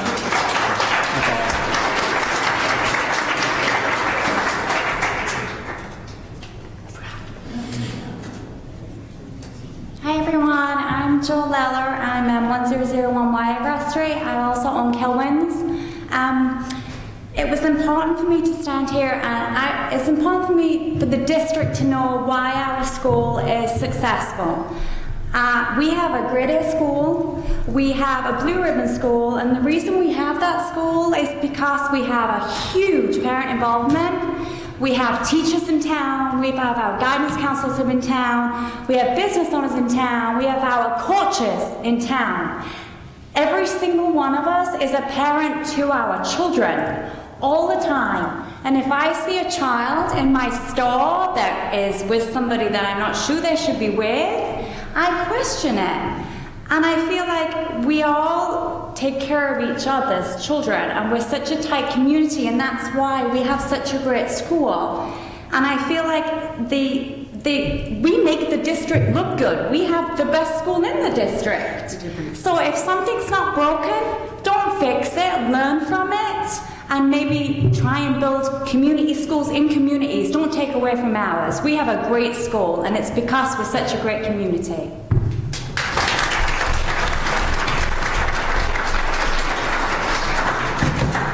Hello, my name is Sagar Shah. I live in 908 Spring Park Loop.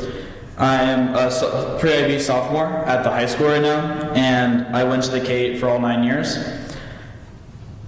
At the K-8, we had good-sized classes. It was 18 to 25 people, and everything was fine. And on campus, you never felt crowded. There was always enough space. The cafeteria was fine. And you make this transition to the high school, and you see a whole group of new people. And it's like, okay, get used to it. But the biggest problem that I see at the high school every single day is how crammed every single one of the spaces in each building is. They've taken, in top of building 6, there's the teacher's lounge, which is supposed to be for the teachers. There's a classroom in there. Like, that's not how it should be. And last year they added building 9, which is our newest building. And it was supposed to fix the problem with having students in small closets and classrooms and like the little nooks and crannies. But we're still using our 4 portables. We're still using these tiny little classrooms, and that's still with having a whole new building. And I really don't want to see that happen to the K-8. So I don't have the numbers or any of the stats or anything, but I just want to tell you guys how we feel at the school as students. Thank you. Thank you so much.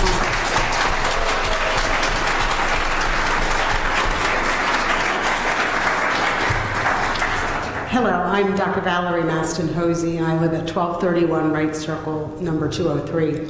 I've lived here for just under 10 years. My daughter is here. This is the only school that she has attended.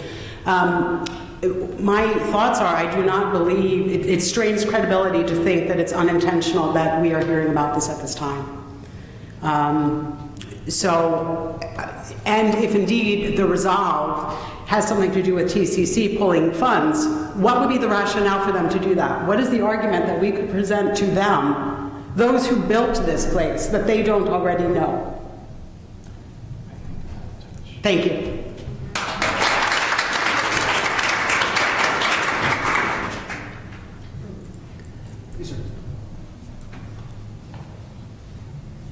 My name is John Simeonis. I live at 1027 Nash Drive.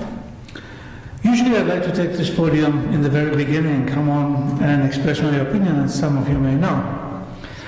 The reason I didn't do that is because I didn't know what to talk about.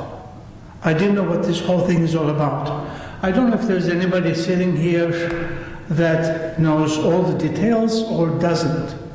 For the benefit of those of us that are not familiar with what is being planned, before the meeting is out, before anybody comes, tell us a brief version, a Reader's Digest version of what the story is, what is going on, where the buildings are, how big they are, and what have you.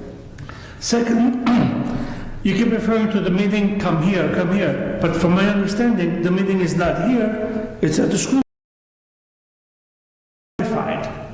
Okay? If there's going to be another meeting tomorrow here in the evening, maybe clarify that before the guy comes here, whoever is going to be, so that people will know exactly what to do. Okay? Thank you.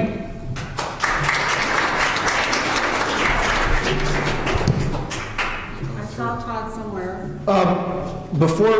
Before we get Todd up, though, I think I do just want to answer the question on if we can give a brief Reader's Digest version. And please, everyone else, jump in here when I steer off course, because I've heard about 800 different stories now. Reader's Digest of what's going on. The area beyond the high school is the area that we all refer to commonly as Island Village. Who knows what it's going to actually be called, but it's a development out there. They're planning on building more homes. With more homes, we have more students. With more students, we obviously need to find a place to put them. Pretty simple argument there. There is a proposal currently on the table, or has been discussed, that was brought up first in a large public setting to the community at the Community Development District meeting, the CDD meeting, to expand the existing K through 8 school. That's the school that's directly behind this building here, or I call it behind, it's over there, is that school. To be able to expand some buildings, and essentially for all intents and purposes, and guys, correct me if I'm wrong here, but they're putting a middle school there, is the way that it really works, to be able to put more student stations in that area. The catch is that there would be more student stations than what Celebration would actually need, which you hear some people talking about the ratios of folks from outside of the Celebration community versus folks that are inside the Celebration community. The school board is going to fill the desk. That happened at the high school. We have more spots at the high school than we have high school students in Celebration. That's why the ratio got messed up there, for lack of a better explanation. So the reason why everyone's out here tonight and why we're all sitting here trying to figure out and come up with a plan is we want what's best for the community. We want what's best for our community, as well as we're concerned about everyone else in Osceola County. This isn't an us versus them type setup. That's the Reader's, does that answer your question, Reader's Digest version? Kind of, maybe, sort of? Vanessa, do you have anything to add? Just to clarify, you were asking about which meetings are which. Oh, yeah. So as far as what meetings are which, this evening is obviously... Okay. Tomorrow morning is at the Bill Beck office, the Bill Beck Road, which is over by Gateway? It's Gateway High School. Oh, and Laura has the information. But that particular meeting, it's actually a workshop. That is where currently the discussion because of the Sunshine State laws, the school board members cannot discuss anything without being in a public forum. So tomorrow morning at 10 o'clock is the workshop. That is the only time as of right now that the expansion is actually on the agenda. Tomorrow evening is a 5:30 meeting, again at the Bill Beck office. That one is they have the ability to put something on the agenda regarding whatever they want to. They can actually add something from now all the way up until they actually start the meeting, and something can be added to the agenda. That is what is going on tomorrow evening at 5:30. However, we also had a CROA meeting because of the holiday for next week. We have a CROA meeting that is scheduled tomorrow evening at 6:30. So that is where there is the confusion about what meeting is what. Does that answer your question? Okay. It's 817 Billback Boulevard. CDD meeting tomorrow. CDD meeting tomorrow at 6:15 also, right? 6. Yeah. 6, sorry. At the Bohemians at the... 6, at the Bohemian. So, I'm sorry, sir, before you step up, we do have a representative from the Celebration Company, if you have your flak jacket on and you're ready to speak, if you're ready to rock it here. Oh yeah, we have an announcement first. Stand by. Derek Hoffman, 1201 Celebration Avenue. I've been informed, and I'm not trying to take away from the school board thing tomorrow, but from 8 to 12, there's going to be a fidelity walk, which includes a lot of high-up people for the school district at the high school tomorrow. So I'm do with what you will, but from before we go to the meeting, that might be something to explore as well. Perfect. Thank you. Todd, do you want to speak? Do you want to come sit up here, or do you want to sit at the podium? Why don't you come up, sit up here? You might be here for a little bit. Yeah, Lee sat there. Lee sat there so you can talk around. And I do want to apologize for not being here. We don't have nice mics. You got to pull it up. Okay, I'll just yell. I do apologize for not being here sooner. We had a meeting at the county commission in Osceola County that I had to be at for a larger Disney project. So, but I am here to answer questions. Eric did a really good job of doing the Reader's Digest version of why we're where we're at. One of the other things that I would just add to that is we have looked at several different options, and a lot of what we're talking about is spelled out in several legal agreements with the school district. One of the things that we're And the reason that we're moving as fast as we're moving is that these agreements expire next June. And so the protections that Celebration has as far as the 80-20 rule goes away. And so just understand that. Sorry, need some water.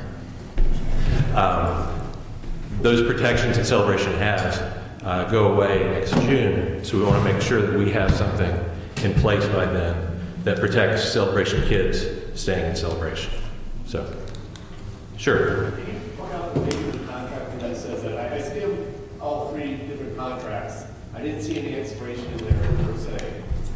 It is Article 1 in the original agreement. Which most of that first agreement has been supplanted by other agreements, but there are parts of it that still remain, and lots of definitions.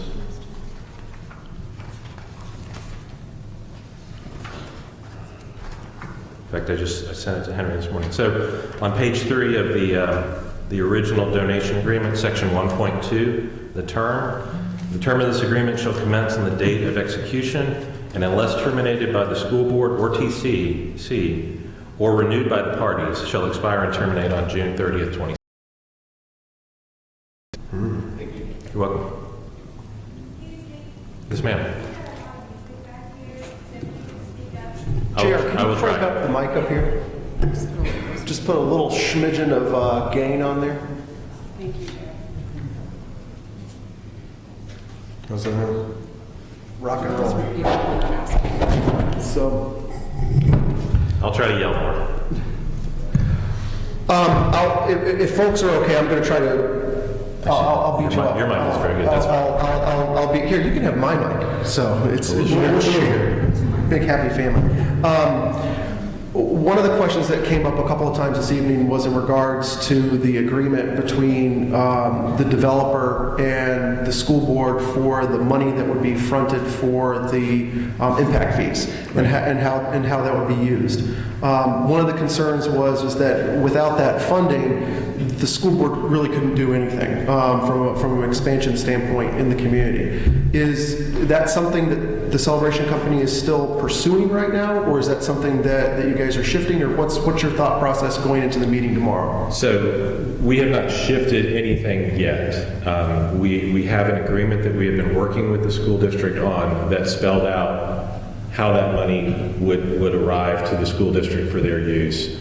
And that still is the plan unless something else, another option presents itself and is determined to be a better option.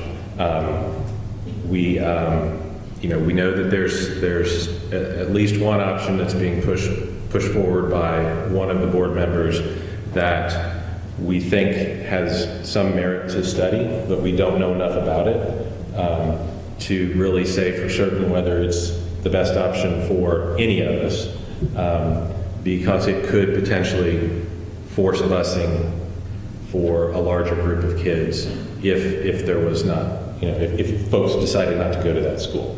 So we need to, this other option came up this Friday. We haven't had enough time to study it. You guys haven't even heard about it. So it's not fair to even begin to talk about that. And so the purpose of the meeting tomorrow, as we understood it, as the staff of the school district have explained it to us, and it's their desire to talk it tomorrow, there is a plan that has been put forward. It's a conceptual plan for expansion.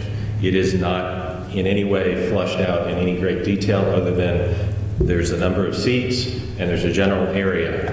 And so the meeting tomorrow is intended to present that to the board and get direction from the board to study it further.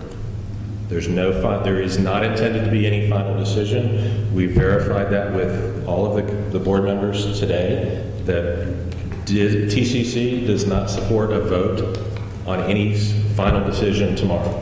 We understand that everybody is confused and concerned, and we want to make sure that everybody has a chance to voice their opinion.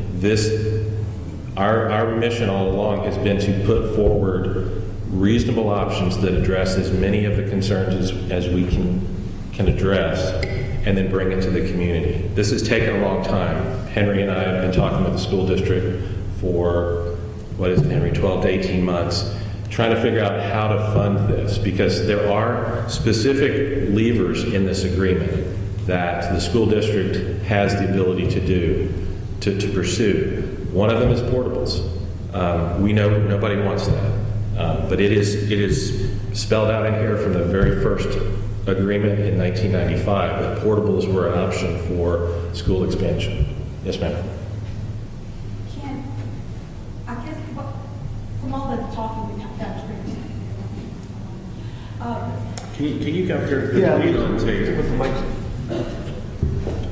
Leah Curious, 1049 Nash Drive.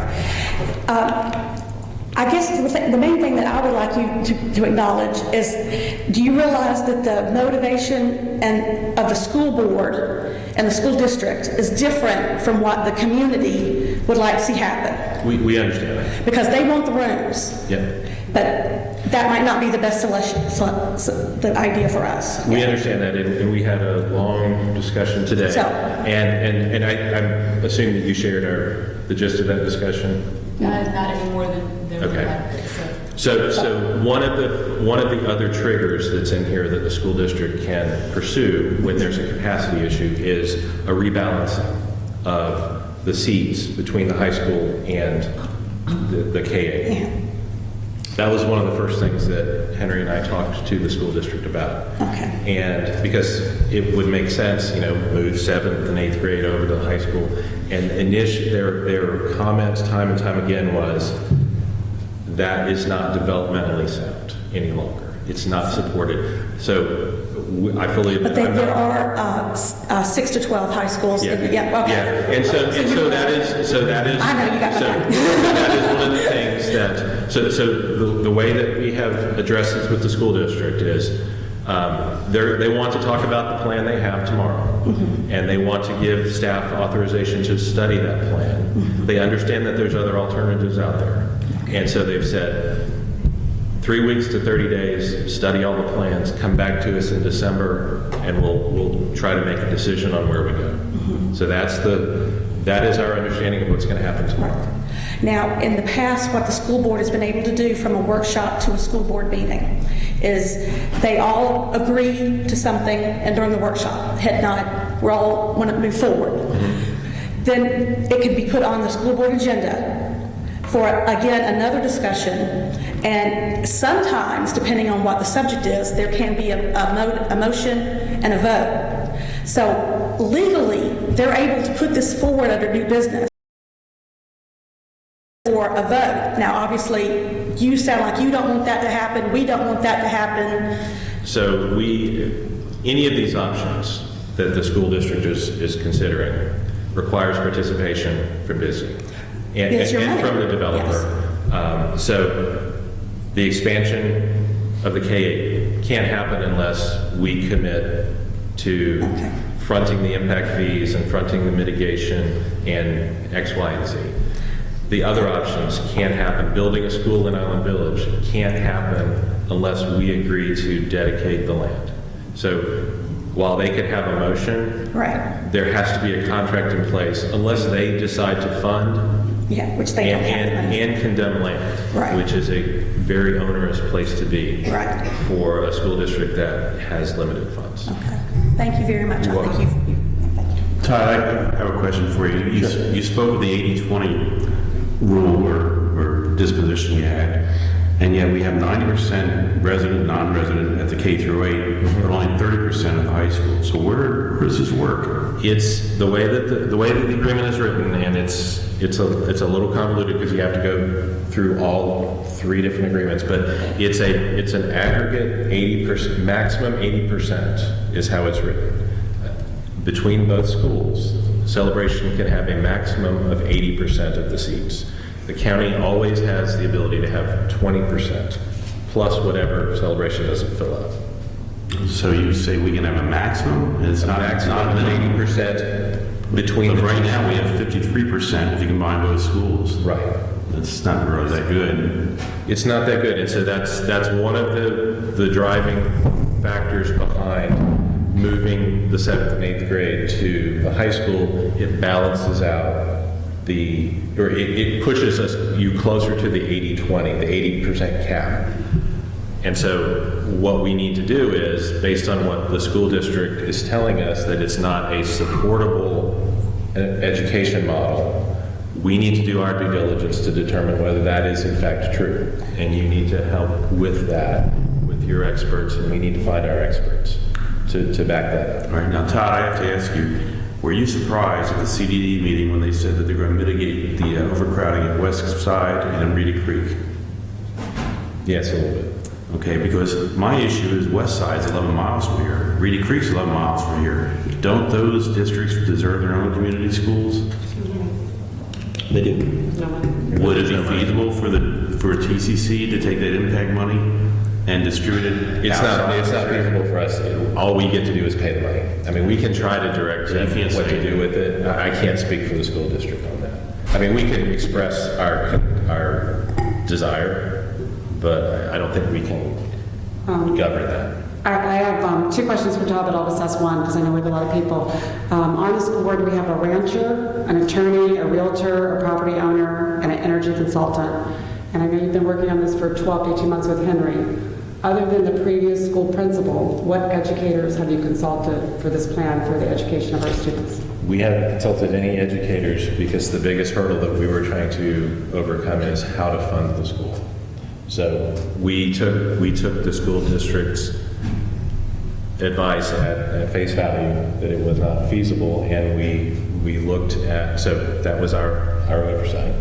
But they said that, I'm sorry. That was not something that they would support from a developmental standpoint. Wouldn't support what? Moving 7th and 8th grade to... No, I didn't say moving 7th and 8th grade. I just said what educators have you consulted about what the plan would be? Whether it be whatever it is. Other than school district staff. Okay, thank you.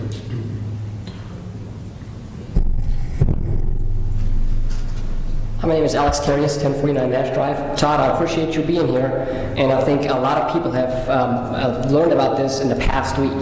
How can we as a community get any kind of input to you, the celebration company, to be part of the solution? I know you guys control the money, the money comes from you guys, but how can we get our wishes and maybe become part of the planning, because there's a lot of smart people in this community that have worked with the school and the school district. So how can we help you to come up with a good solution? So what we've been talking, and I think Pat and Steve and I talked it, and is that now that this is where it's at, we had hoped to do this before, but we're going to do it after, is set up a town hall with plans and maps, and essentially have an open discussion.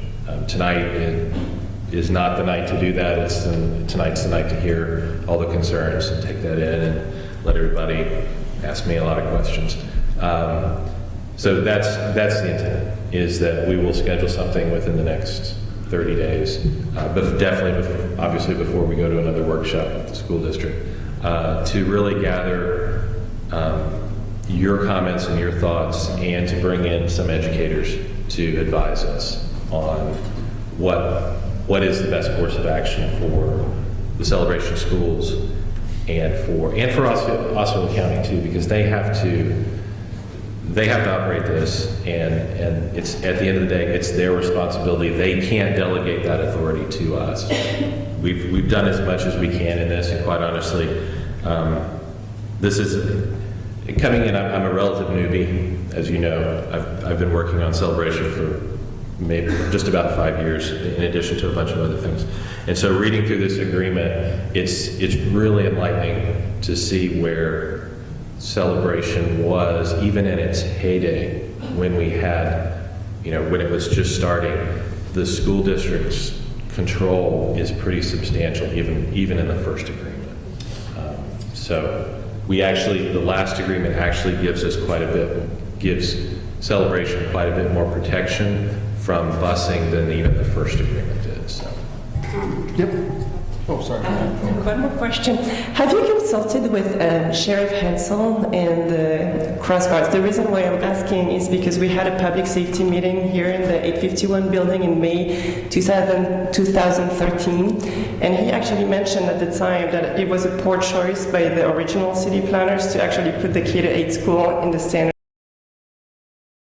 There's so much traffic, so a lot of us are very concerned about it, and we wanted to have your input. Yeah. So I have not yet, and one of the things that we had talked with the school district staff about, and it will come up tomorrow, I'm sure, is that everything else being equal, one of the issues that we know we have to deal with downtown is a traffic study and a traffic plan that works. And so, barring a solution to that makes sense and is implementable, the plan to expand downtown probably doesn't work. And so, the school district feels that that the plan that they've put together provides some mitigating factors that the current plan does not have. Multiple entrances off of different streets, more internal queuing, more parking, even though the plan that we showed didn't have quite as much parking as we expected. There's plenty of room there to have more. So all that stuff needs to be worked out through the regular engineering and planning due diligence that needs to happen on that plan. So we will be, yes. Yes, sir. Carl Fury, 1202 Celebration Avenue. I guess the big question in the room, the big bear is, the elephant, whatever you want to call it, is if this has been discussed for the last 12 to 18 months, why did it happen to be on a side swipe of a meeting and everyone found out about this? Because, and again, nothing against I understand. Just the idea of this was a complete and shock and awe to everyone, unfortunately, and right. That's, and I'm sure mostly everyone's here, and a lot of the community that was pretty backdoor, sleight of hand. I know it looks that way, and that was obviously not the intent. The reason that it's taken that long is that, and this is a struggle we have as a celebration company and as Disney in communicating to. And any developer would have, in communicating in a public forum about land, about deals, about business deals. We can't talk about business terms until they are real and right. And so a lot of what we've been talking with the school district about has been how to, should a deal go forward in Island Village, how the funding would work. So that's a lot of sausage making that we don't really need to talk about here. But that was the gist of the time that we spent, and we've had fits and starts of discussion. So it hasn't been 12 months of solid negotiation. It's been, okay, we think we have a buyer for Island Village. We think we're moving forward. We engage with the school district, try and move forward. We get paused on a deal. We have to go back and regroup and start over again. So again, the timing, as what we'd originally planned to do, was to come forward with several different options to present to the community and to a potential buyer. And that was kind of waylaid by some outside involvement, some political involvement, where we were forced to put forward a plan, a specific plan in a very untimely fashion. And so what we really intended to do with the CDD meeting was talk about one specific thing, and in relation to the plan, and move forward with that, and then bring the plan to a larger group. And that obviously that didn't work. So we apologize for that confusion. I think you're next. Hi, Mike Ban. Are you obligated to build in Island Village a school there? Do you have to set land aside as any of these? No. No. Okay. So by not building a school out there, you're not going to save money or anything like that. No. Okay. No. Actually, what we have agreed to do is it's not that we won't get more for land, because the school district is obligated to provide the additional school capacity. That's what this agreement says. That the developer has done what it needs to do by virtue of what we've done for the past, from a purely business standpoint. We've done what we needed to do, and expanding schools is now the school district's responsibility, not the celebration companies. So, but what we've agreed to do in order to facilitate a plan that keeps celebration kids in celebration before the expiration of this agreement is to advance money to the school district to allow them to build what we thought was a good plan. And that obviously that remains to be discussed. So it's their responsibility to build seats, and this agreement says that they have the option of expanding or balancing at either location, not a third location, and that if Celebration Company is not satisfied with that we have the option of dedicating additional land and getting compensated for that through impact fee credit. So it's a little bit complex. So what we've said is we will advance the money. One of the options that we talked about was dedicating land in Island Village and building a school down there. That's an option too, but one of the obligations that we are putting on the development of Island Village, in addition to having the developer solve the school problem, or the school capacity issue, is to provide recreation.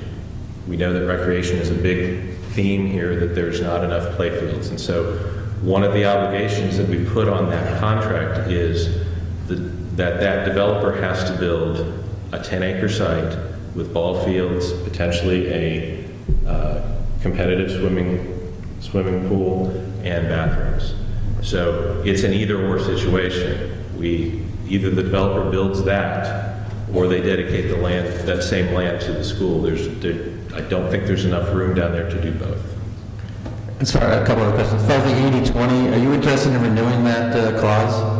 That is part of what we've asked the school district to do. They are not amenable to that. And so as a fail-safe solution, that's why we're asking for this solution, whatever it is, to supply the capacity for the entire build-out of Celebration. That's one thing that was addressed not in great detail in this agreement, where it's spelled out Celebration will need X amount of seats in order for build-out, but the intent was that this agreement solves build-out. So that's what we're saying, is that these are not any additional units from what we've always been approved, the 8,065. It's just never been in any of the master plans that I've seen. So, and I haven't seen them all, but it's never been shown where all of those seats are going to go. And that's what we're trying to do now, is to say, okay, this is where all of the school capacity is going to be for the build-out of Celebration. And I guess last question, when you say educational consultants are going to look at this, are you talking about Osceola, or are you talking about a real consultant?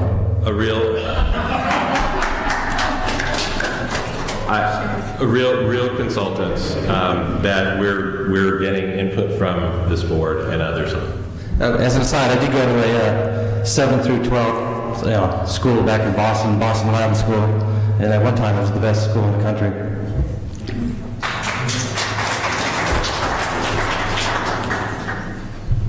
Hello, Rebecca Newman, Lake Evelyn Drive. Mike's just asked a lot of the things that I wanted to ask. You talked about a political situation that has just motivated you to bring it to our notice here. I'd love to hear more about that, if you can speak about it. Let me just tell you my other questions in case that's not going to be possible. Also, you mentioned that there's going to be some kind of town hall meeting where you present to our community the options. Are you going to present more than one option at that meeting? Are you seriously going to look into other options in between now and that meeting to give a fair sense of what options are other than this option? And also, we currently have a middle school that isn't very well resourced, where it is. It doesn't need seats inside it, rather like our elementary school. But they don't have good soccer fields, they don't have good recreational space.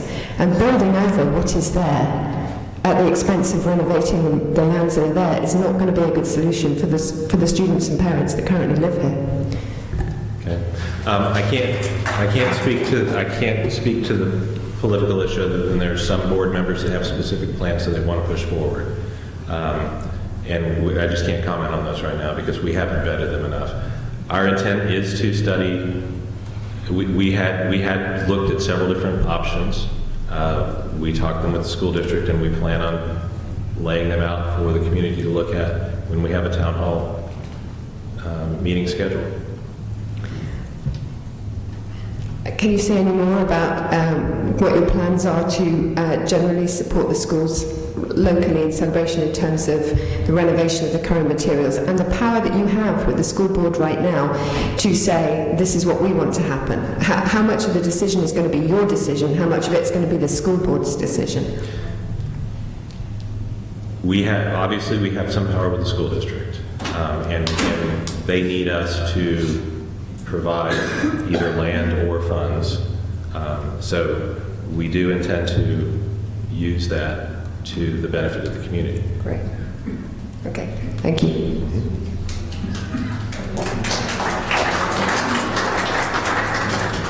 Russ Stoll, 826 Lake Evelyn Drive.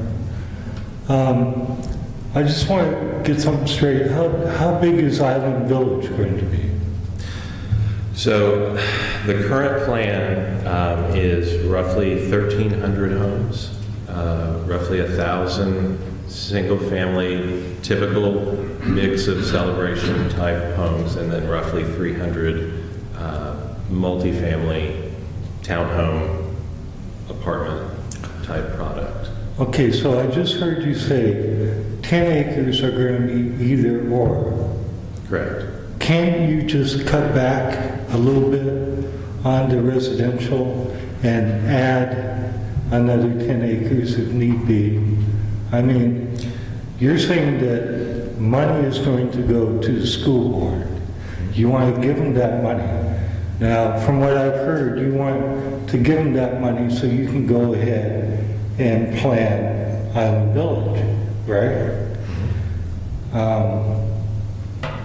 Still, we don't have enough recreation, and I don't know why there's this rush to go into Island Village until everything else is resolved. So I feel like that's a rush. And I started out in 1996 here. I've seen it grow, and it's grown, and there's not enough amenities for everybody. Right. So it seems like you're being a little bit kind of stingy. Well, I don't. So I'll say this. How about this? So the Island Village Development Plan has been a long time coming in our eyes. I think there was a charrette that was held by our predecessors in 2008. Before that, it had been contemplated for development in 2002, and before that, it was something else. So it's been in the works for a long, long time. And I know you know, for what it's worth, the 10 acres is a huge give in addition to the other, because that is in addition to and on top of the standard host of recreation centers for the villages. So it's not just the 10 acres. Actually, there's 2 community centers planned, similar to which one, Henry? Spring Park, plus a 10-acre ball field complex at the entrance. So there is a lot of recreation plans down there.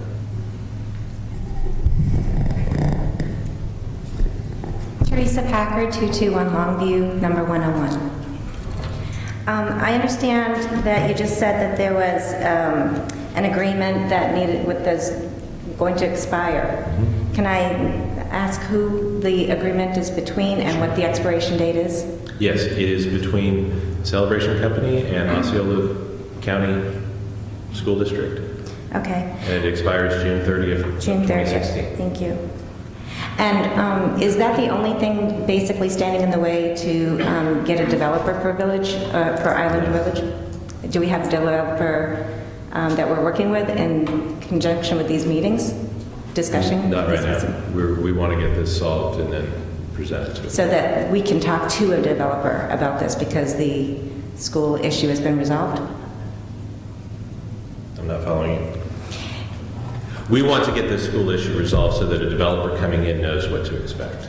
And so Disney is negotiating it instead of a third-party developer that may or may not understand the situation. Okay, so because we need the infrastructure to continue development. Correct. Well, yes. Yes. Thank you. Eileen Barr, I just have a question about your timeline, because I heard you say, I think, that tomorrow nothing probably will happen, pretty sure, but that they're going to decide to study the plan that was presented, and then next month, in 30 days, they will approve that plan. No. I said they are withholding a vote. There is no plan to vote on any plan for another 30 days. And the school district staff is looking for direction to study the plan that they have put forward, but there's also an understanding and an agreement that other plans. Because I know there's a number of people who talked about an email from the president of the chair of the school board who talked about a vote coming up that would come up in the middle of the holiday. We're going to be going to the middle of holidays, people are parents and busy. We all want to come to these meetings. We know it's important. And he spoke about having a vote coming up December or January. What the vote is. And honestly, if it was January, that's not a problem for us. And what are we voting? What are they voting on? I think they would be voting on, as I understand it, they would be voting on the direction to move forward with finalizing the plan. So by that time, we're going to have the town hall. We're going to get a chance to speak about it. So we maybe get maximum 60 days. I mean, it just seems a little short to me. I mean, it seems a little rushed. As you said, you had 18 months. We get maybe 60 days. I mean, that I think is one of the big problems that we really feel, it's hard. It's hard for people to, manage their lives and manage going to these meetings and paying attention and writing the letters. If maximum you're giving us, they're going to give us someone's giving us 60 days. I mean, this is... I understand. I mean, basically, I think what I'm asking for is to see if we can extend this timeline for 90 days or 120 days. This would really seem to be a fair way of doing it, given the importance of this issue. I'd also just like to say that my husband went to what's considered one of the best schools in the entire country. It was a 7 through 12, and so did my girls. By that time, it was a school that went from kitten nursery school through 12th grade, but when they went to 7th grade, it was a 7 through 12 school. It was an excellent model, and from what I did, from just a little bit of study or research that I did over the last couple of days, the middle school model is really falling out of favor. I know I went to a junior high, it was terrible.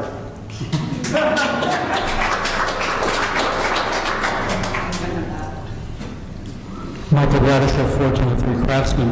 At the beginning of your remarks, you mentioned that part of the urgency was that the agreement between the Celebration Company and the school board was set to expire on June 30th, 2016. I'm not seeing the clear connection between the expansion project and the term of that agreement. Is it, in effect, a bargaining chip to extend the agreement, or is there a need to wrap up plans before the agreement expires? We would like, the easiest thing would be to extend the agreement, but we know that the school district doesn't want to, because then it obligates them to provide capacity within Celebration for Celebration kids. So as a fallback and essentially a double cover, we wanted to get an agreement in place that guaranteed that there were seats in Celebration to cover capacity for full build out. And then if we could get it agreed to in writing as an extension of that, that would be great. But otherwise, we have the capacity in place, funded, that this community needs to build out. Is it correct to say then that the extension of the agreement is off the table? It's not going to happen? It's not off the table, but we know that that is something that the school district is going to push hard in negotiations. Thank you. You're welcome.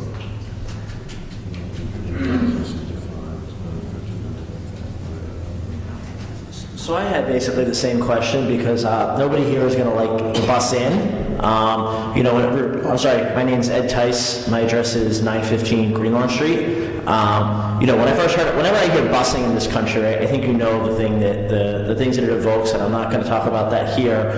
We're concerned about busing for a number of reasons. That's like a third rail that I'm scared to touch. But bus out is a bigger concern. So if I understand correctly, what we're saying is that we could get a situation where this deal gets voted on, and then we also don't get bus out protection, is that correct? Where we could build all this capacity, and they could bus all of Kissimmee into Celebration, and we have no protection, then they could bus Celebration students up to, say, Tampa? The current...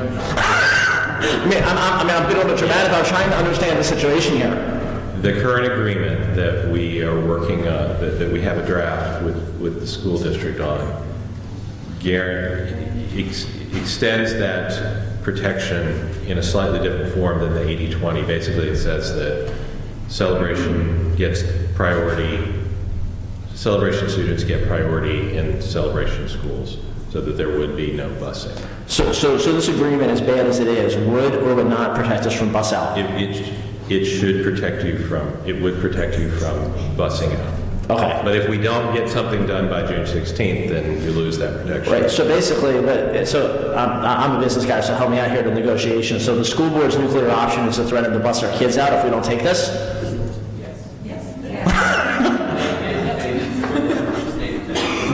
Okay, so basically they're coming in here threatening us that they're dysfunctional, they are not running the school district well, and again, my politics are fairly liberal. I do believe that every kid should get a good education, but they're basically saying to us that they're going to put their dysfunction on us, and it's that or the nuclear option.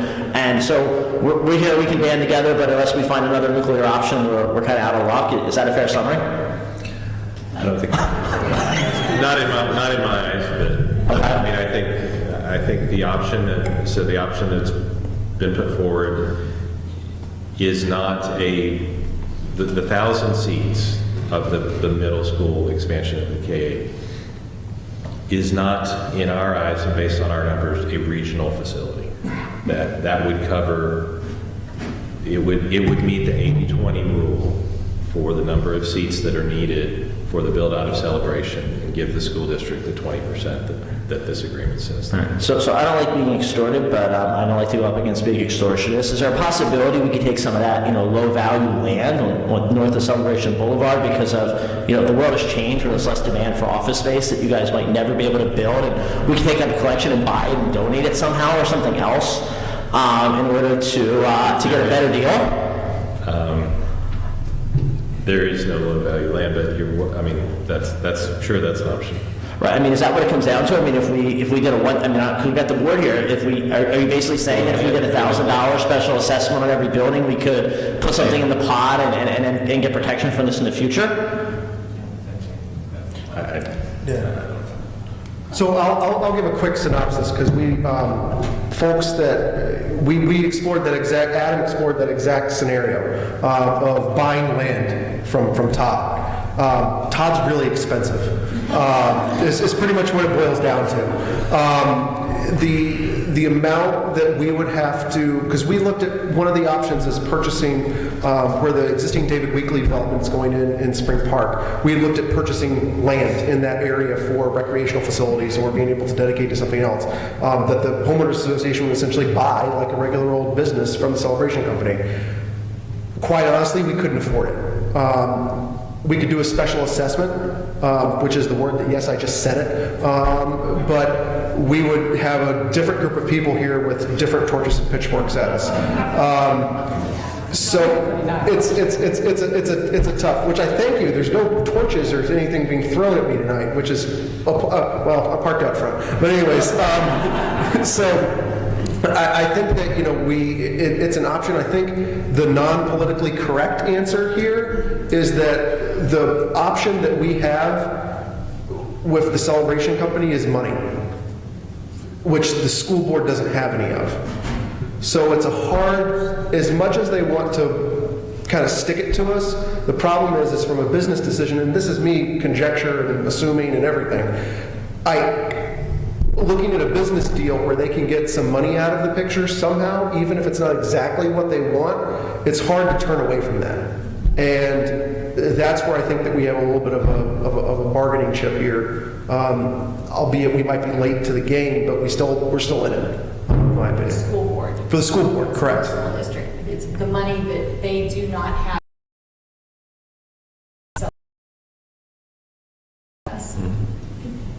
Can I say this one point? The school district, right? Can you step up for the, by the way, I want to report that we have a record number of people watching at home at 48. I'm glad I could boost your ratings. Thank you, yeah. I used to bring Todd My wife has 3 screens going at home, so thank you, Erica, so that's good. All right. I'm going to give you a report on the Gator game. The school board being a government entity, they have to publicize their meetings well in advance. They usually have 2 meetings a month, the first Thursday and the third Tuesday of every month. For the month of December, they have already canceled the first meeting. So they are only going to have 1 meeting for the month of December, and that is December 15th. And I just wanted to point that out. So we're clear for everyone, that was a school board meeting on December 15th. School board. Next one after tomorrow. I have a quick question for Todd before we go any further. We have, of course, the school board, 2 school board meetings tomorrow. There's a CJC meeting at 4:30. Can that be changed? No. Sorry. I'll be at the school board. We've got other important business at that meeting to take care of, unfortunately. Do you want to go for me? You'll be there, CJC? Yes, sir. I hesitated coming up here, but just a few things. I'm Bruce Carlson, 1243 Aquila Loop. We as a community want this to be a win-win. It's our community. What's being proposed sounds like a win-lose. And you've heard that from all the people in this audience, that we consider this a win-lose. You violate 2 of the pillars of our community that you set up, community and education. So we ask you not to do that. Tomorrow we have an important meeting that I hope, again, that everyone that can comes. The pressure points, I think, on the school board are votes. I think on Disney are publicity. So I'd also hope that the media is there tomorrow. So I just want to say we want a solution. We think there are solutions that could be worked out. Don't pressure the timeline.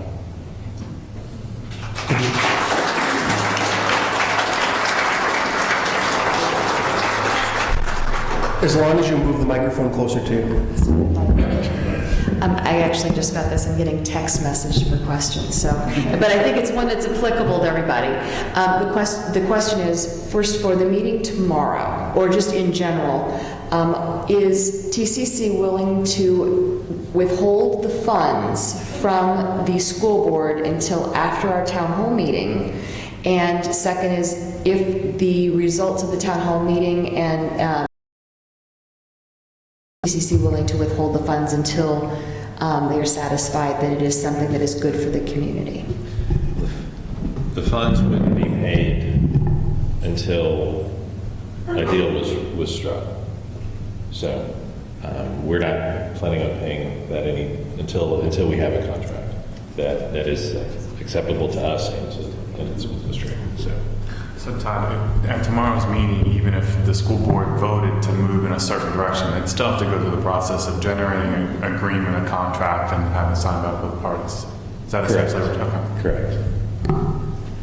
And just so everybody's clear, the school expansions typically, if they had the money to do this, they wouldn't have to ask us to do it. They would just go do it. Let's go Adam, and then Debbie, Then and then Jack, and then Eileen. No, Eileen goes next. I can only manage, but my brain is small. Public school. So Adam Parrish, 529 campus. So Todd, thank you for coming out, and I hope you can see that the group really does want to work with you all and find an amicable solution that works for everyone. That said, and I don't want this to sound adversarial, I'm struggling with some of the numbers you're laying out for Island Village, because if you look at both Celebration, any of the villages within it, and the people that designed it, or Baldwin Park, which is designed by mostly the same people that designed Celebration, the ratio of housing units, including roads and amenities per acre, is between 4 and 5 units per acre. What's being proposed for Island Village is 400 acres, because that's what was sold at Four Seasons in 2002, which some folks at that time speculated you sold it for $1 million an acre. We're not going to go into that, but that would be a tidy profit if that's the rate you were looking at today. That would be for 1,300 units. Yeah, I'm sure it's not, but 1,300 units is what's been proposed. For 400 acres is 3 1/4 units per acre. So when you say we can't squeeze out any more land for recreation or a school, I'm struggling if it's going to meet the Celebration architectural standards that you all did such an amazing job on and was copied at Baldwin Park. It seems like there's 3/4 of a unit per acre you've got to play with when I do my math. So is my math wrong? And this is pretty simple math, so I could be off. Your math is not wrong. However, there are other things that need to be solved on Island Village, and there are existing circumstances on Island Village that make it less efficient than elsewhere. Well, quoting Robert Amsterdam, who helped lay out the original Celebration one, this is a pearl of buildable parcels within swamp, which is exactly what Island Village is as well when you look at the map. So I'm struggling that you're losing almost 20%.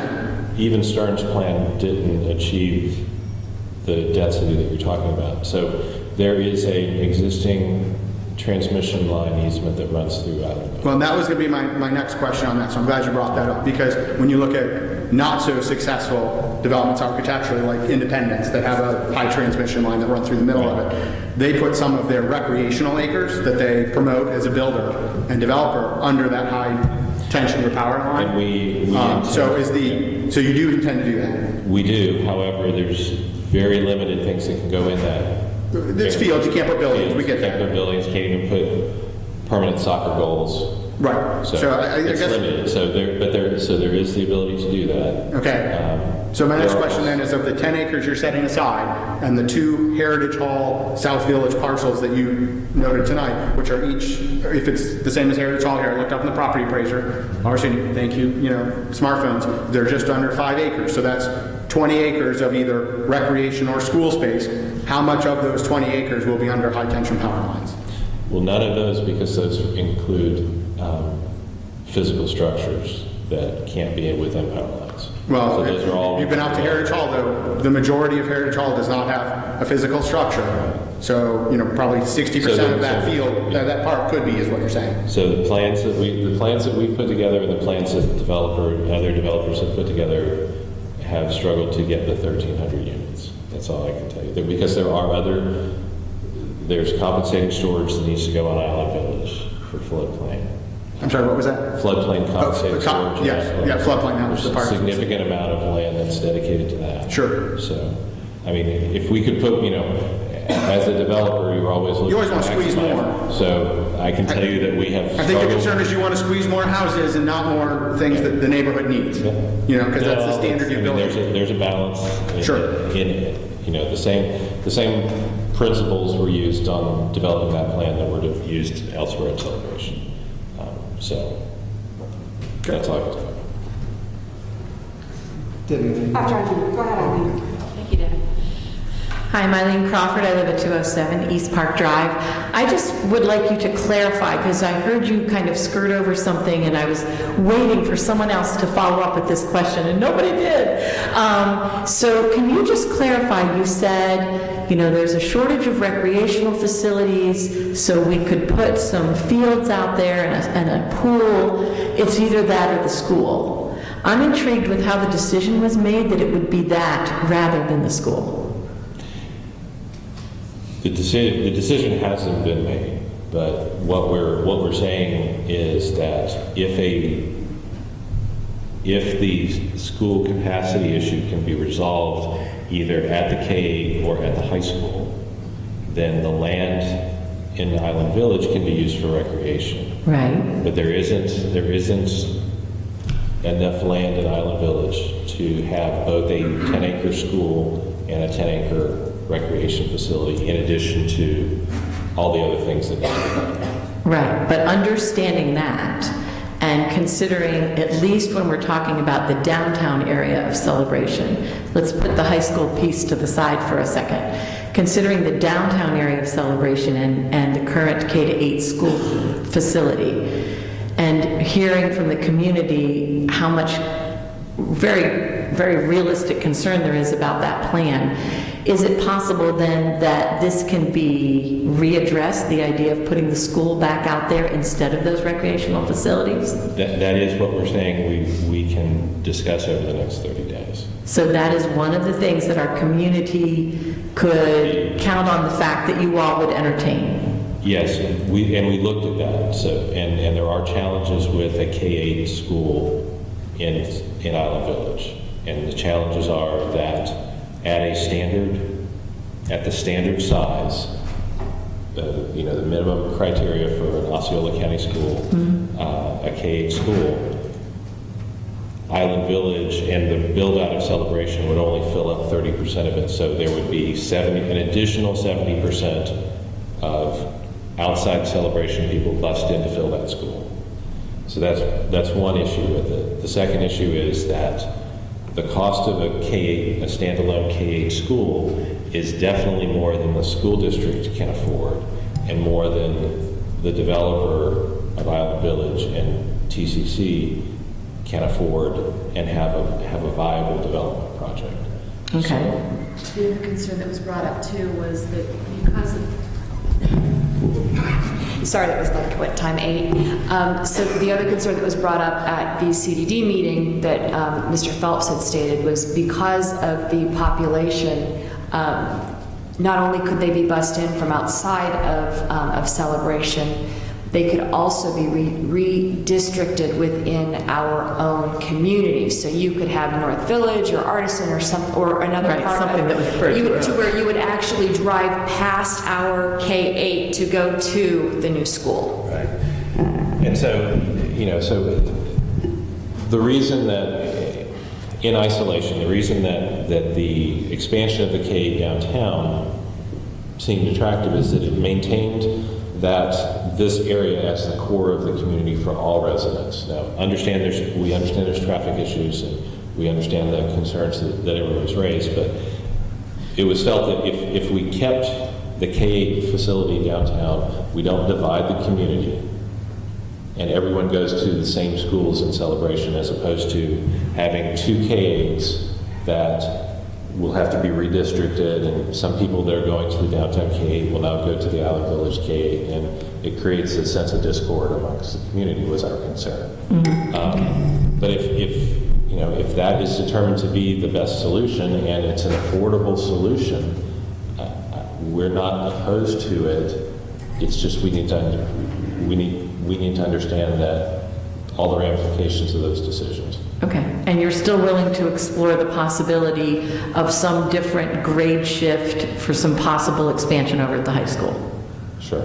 Okay, and then the only last comment I wanted to make, and I'll yield the floor, is I also have worked at the school. I had 3 children that went through the K-8, well, one went through the K-12, and have spent a lifetime there as well and worked there for 3 years. Another concern I have that no one has mentioned, and maybe you've addressed this in your plans and I just don't know about it as a resident, is if you're going to add an addition onto the existing K-8, what happens to some of the core facilities, like the gym, or especially the cafeteria or the media center, some of those kind of core infrastructure facilities where we already have kids having lunch at 10:15 in the morning?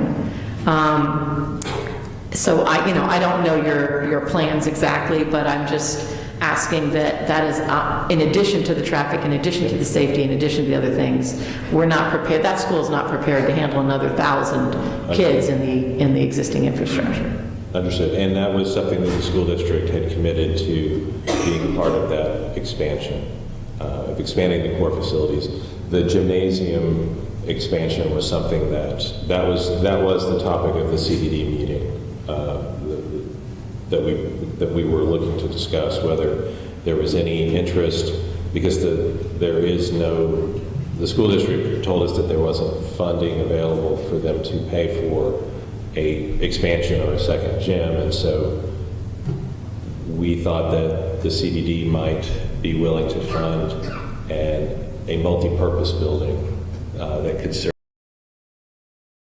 as well as extracurricular and other community uses like dance class, karate class. It's something that I know that CROA has been thinking about for years but didn't have funding for. So.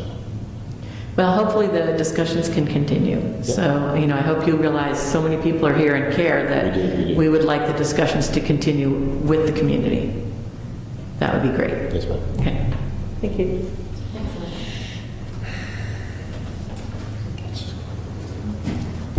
Linda Sense for 18 Greenbrier Avenue. My question is Island Village will be the last development in Celebration, or do you still own more land to be built? So the Celebration DRI extends across I-4. So there's what we call Celebration West is on the other side of I-4. Island Village is intended to be the last large standalone residential village. How many houses, how many apartments or condos? The plan conceptually is roughly 1,000 single-family homes and 300 or so multifamily townhome apartments, condos. So we are bringing more rentals to the community? Potentially. Mm-hmm. Okay. So how much land do you have available after the Island Village? There's roughly 800 or 900 acres on the west side of I-4. Of I-4. Okay. The main concern here is, I'm just another person, trying to raise my voice, is that we feel that we have been squeezed between two organizations, your organization and the school district. My concern, or the thing that I cannot understand, is why we need to be in the middle of negotiations and sacrificing our community and our kids. We are the ones in the middle of it. I know that you're running a business. I understand Osceola County has some needs, but I don't see why other developers from other areas don't offer what you're offering, so this whole thing can be resolved maybe somewhere else. Thank you.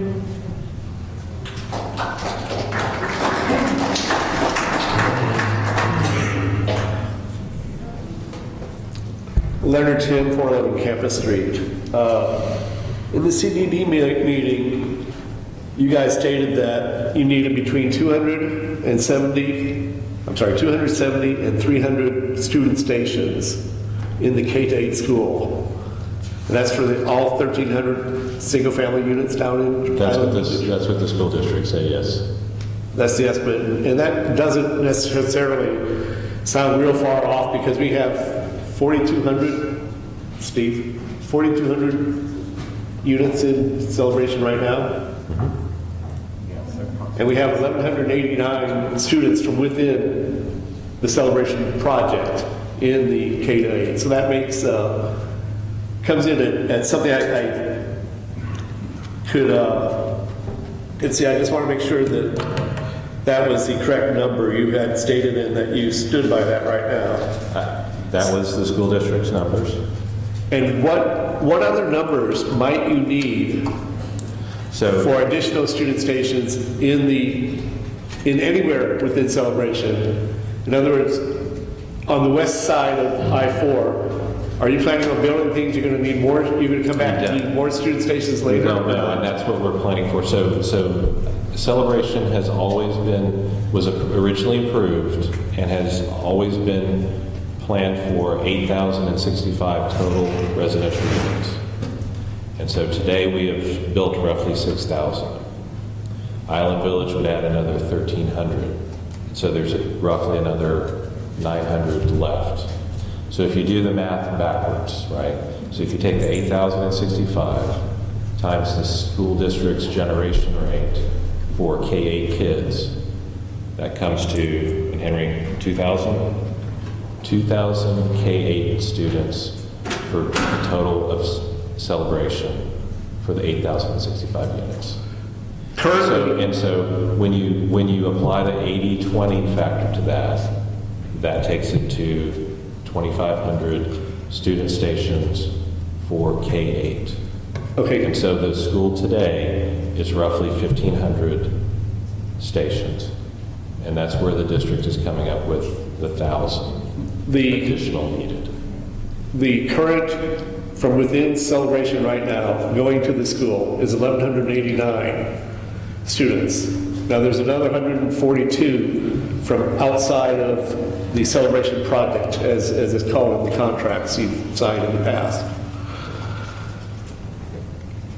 If you double that in size, but you're only talking about, again, you said the school district came up with the 270 to 300 additional units needed out of Island Village. My question, and I don't know if you answered it in there anywhere, was what other student stations would you need in the K-8 after Island Village is developed? That's what I was trying to get to. So there's an additional 900 units. So we're talking on the west side then? We don't know. I mean, potentially yes, but it could be, to Andrew's point, it could be a further densification of Island Village if someone wanted to build denser than what we've been able to plan today. So what we're trying to plan for is the total build out, the total approved number of units in Celebration of 8,065. Okay, my only other comment is in November of 2016, which isn't a long way off, it's another year, there are 2 board members, not our representative, but 2 additional board members up for election for the Osceola School District. I can't tell you exactly what it costs for a school board member to run an election these days. I'm guessing $25,000 to $30,000. I would think a PAC that might try to influence new people coming in that have a like desire as to what would meet your needs and what would meet our community needs might be an option. That's just my last statement. Okay. Good day. Cookie Kelly, 691 Front Street. And I don't want to, talk numbers or anything like that because I'm not good at that. But I do want to say that, Todd, you're a saint in the sense that you came here, that you're willing to endure this. But I'm sifting through. I love Malcolm Gladwell, and in Blink, where he talks about that 2 seconds where you go, oh, my stomach hurts. And my stomach hurts. Because what I hear you say through everything is 30 days. That's what I hear you say. That's the end of it, 30 days. That's not a generous offering to us, no matter what else you say. And nobody knows the trouble TCC has seen in trying to put this together. This is a difficult process, but it's a business. It comes to the territory. And we all bought into this. I won't go through the drill, but we all bought into this. So I want to encourage everyone to stay vigilant, to think of every avenue, to think of everything that we can do to control our own destiny here, however it is. Anything, no weapons, but anything else you can think of, and, legal avenues that Tom mentioned earlier that may be ours, that's, so that, anyway, thank you. But as I say, Todd, Well, and honestly, I want to thank you all because I really, I've been to a lot of tough public meetings before, yes. And so yeah, this is a very, very Yeah. civil, very respectful, so We can be rude if you want. I really appreciate that. Oh, I feel a little rudeness, but it kind of depends on who we're playing. So,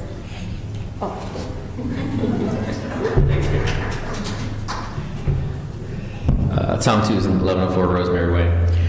So we kind of gone around the gamut of how Island Village looks like, how the different schools have looked like, the 80-20, 100, 70-30, whatever it is. I guess my shock at the CCDD meeting is the fact that it seemed to be okay for the school board, who's supposed to be like taking care of our kids, and the Walt Disney Company that provides entertainment for our kids, to ignore our kids. It's really crappy. It's unfortunate. It is what it is. You know, you grow up and you start learning some of these real realities. And the reason I say that is because, you know, it's one thing to go ahead and absorb Island Village, 300 kids, but then you add in 1,000, that 700 you're going to pull from somewhere else where they're going to have to drive over and come into the community. Okay? That's what was presented. I didn't present that. But those are not, that's what I was trying to explain. Those are not the numbers that we understood from the school district, and they don't. But I understand that, but the school district representative in a CCDD meeting that's recognized by the state of Florida made that announcement. I understand. So and because you didn't have any previous meetings because of business decisions, that's what we have to go by. We have nothing else to go by because everyone's kept us in the dark. That's what we have to go by. I'm not saying that what they told you or whatever, but that's all we got. So that's what I'm going as fact, until I'm told otherwise by an official in a public meeting. The other thing is that when Matt Kelly made the presentation to all of us in Island Village, it was ironic because one of the things he asked the community about was, what type of amenities would you want? Not one of them was lower property values. Not one of them was crazy traffic around the school where we would actually welcome Lexington to have a 4th of July every day. We didn't ask for that. That was not one of the things. And I know you're trying to say that we can't either have recreation areas in Island Village or a school. I think most people would rather have a school because I think, you know, either the reality is we have limited recreation now. So what's the difference? You know? And quite honestly, no offense to people who buy an Island Village, I don't care whether they have recreation or not. Could care less. Right? I mean, because we've invested for the long run. A lot of people invested for the long run in this community. It'd be really interesting, too, that, you know, the developer actually realizes what the rest of Celebration actually feels like when they can't move in the middle of town. I mean, we already have a downtown that's falling apart. They'll have to review that. But the traffic is a really big problem. You know, and if the county's not going to do the right thing, and Disney's not going to do the right thing, as other people said, you know, everyone's going to be put in the market for sale because it really will impact this community. And that isn't why the community started. It isn't why people moved here. You know, and I think this is we have, that we can make it happen in a certain way. What type of restrictions can we put on that Osceola can go ahead and say, okay, Celebration kids will stay in Celebration? You know, how can we go ahead and say, all right, well, these 2 kids are part of this family, they can go ahead and stay in that school. I think that's really easy to do. Why school districts do what they do, I have no idea. There's some things that can go ahead and be negotiated. You mentioned you have the money. They're nothing without the money. However, I think the proposals should be modest, because to a point you don't want to push them over. But this is our home. You know, my kids go to these schools. A lot of people here have their kids go to the school. I guess I'm asking, besides business that you mentioned and agreements, I'm just asking for a little heart.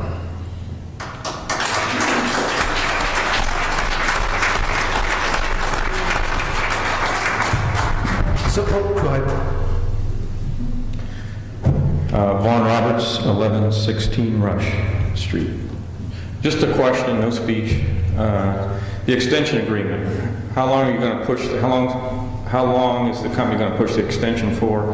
And is there any protection for the residents as far as any unilateral revocation of it by the school board? We will push for it as long as we can get it. There's statutory limits on agreements. Which is how long? If I recall, it's 40 years total. So it's been 20. How long was the last one for? 20. 20. Yeah. Right, thank you.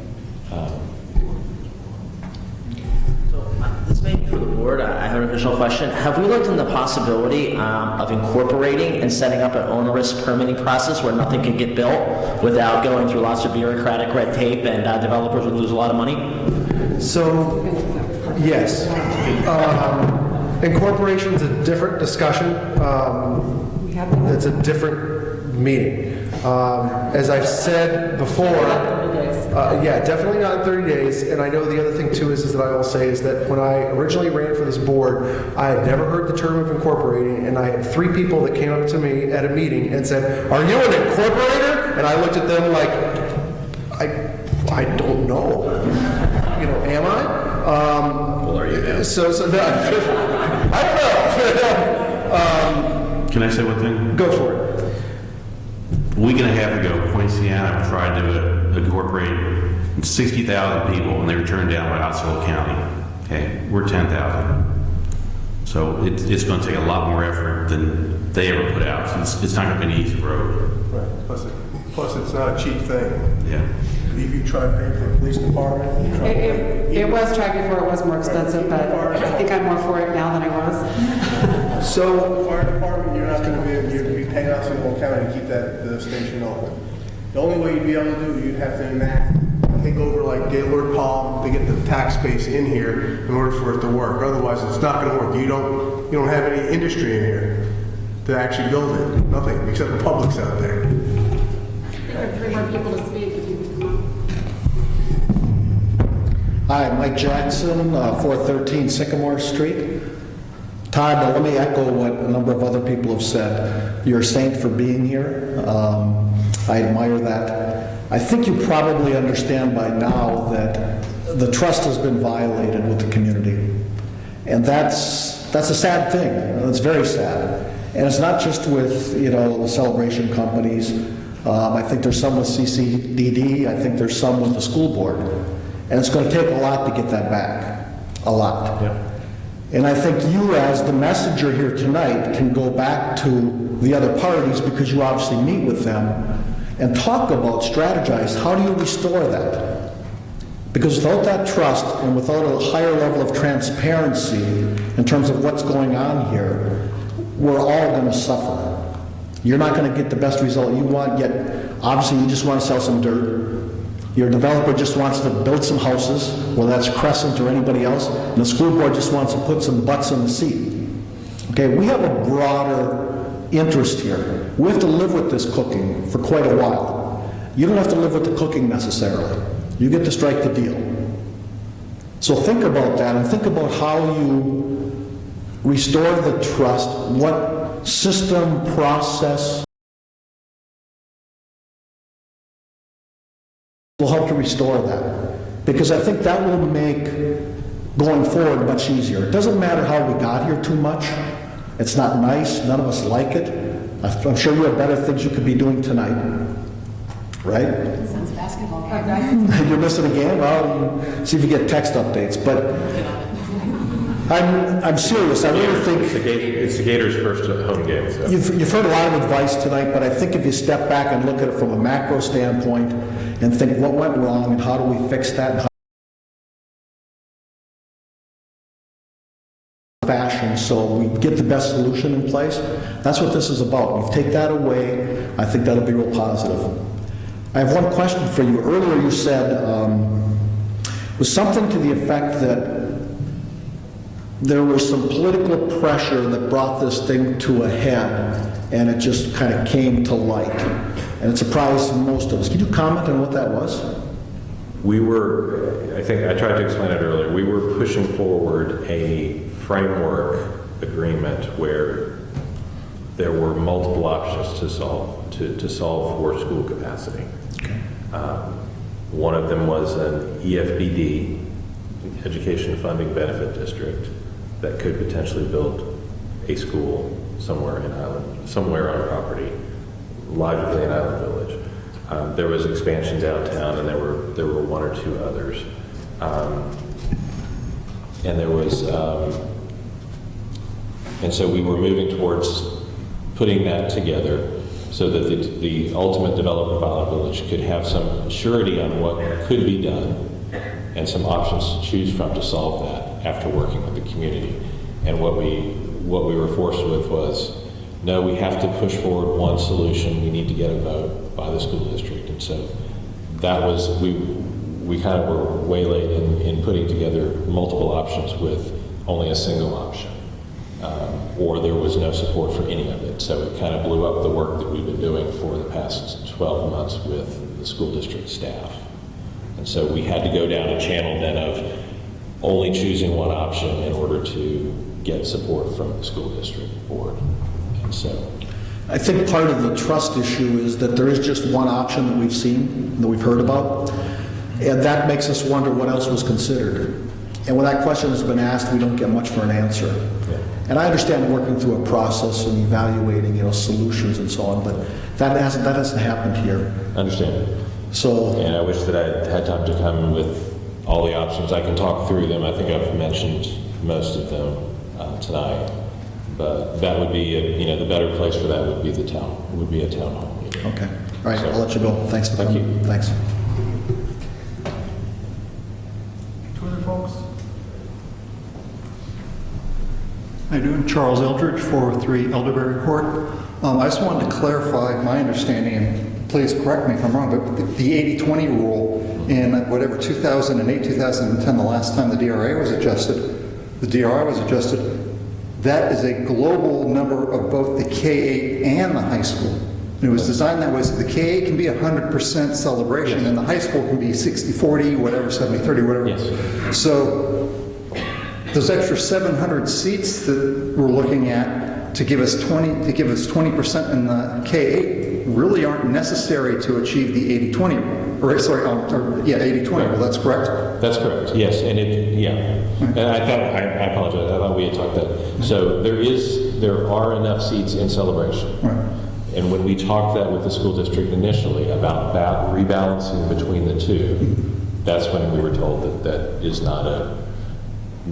education model is not supported by the district. So that's where we're saying we can go back and do our due diligence and come forward with a plan if that's what the community wants. So we're saying the district is the one that doesn't want to abide by the 80-20 rule as it's agreed to currently. Correct. Yeah, they don't want to push out. They need the high school space. They don't want us to redistribute some of our kids to the high school because that will push our kids out of our high school, and that doesn't suit their needs. And so, we have impact fees that we are paying. We are not exempt from impact fees.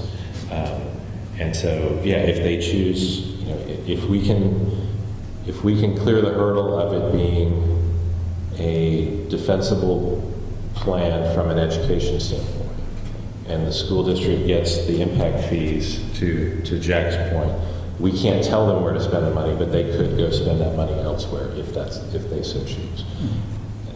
We kind of thought that would be the logical conclusion, but they've been adamant that they haven't even wanted to really discuss with us the idea of a K-6, 7, 12. So that's one of the options that we can talk, over the next month. All right. Thank you. Thank you. Anyone else want to speak? Or are we okay? All right. So in the interest of time, I just want to, because we haven't called the meeting to order yet.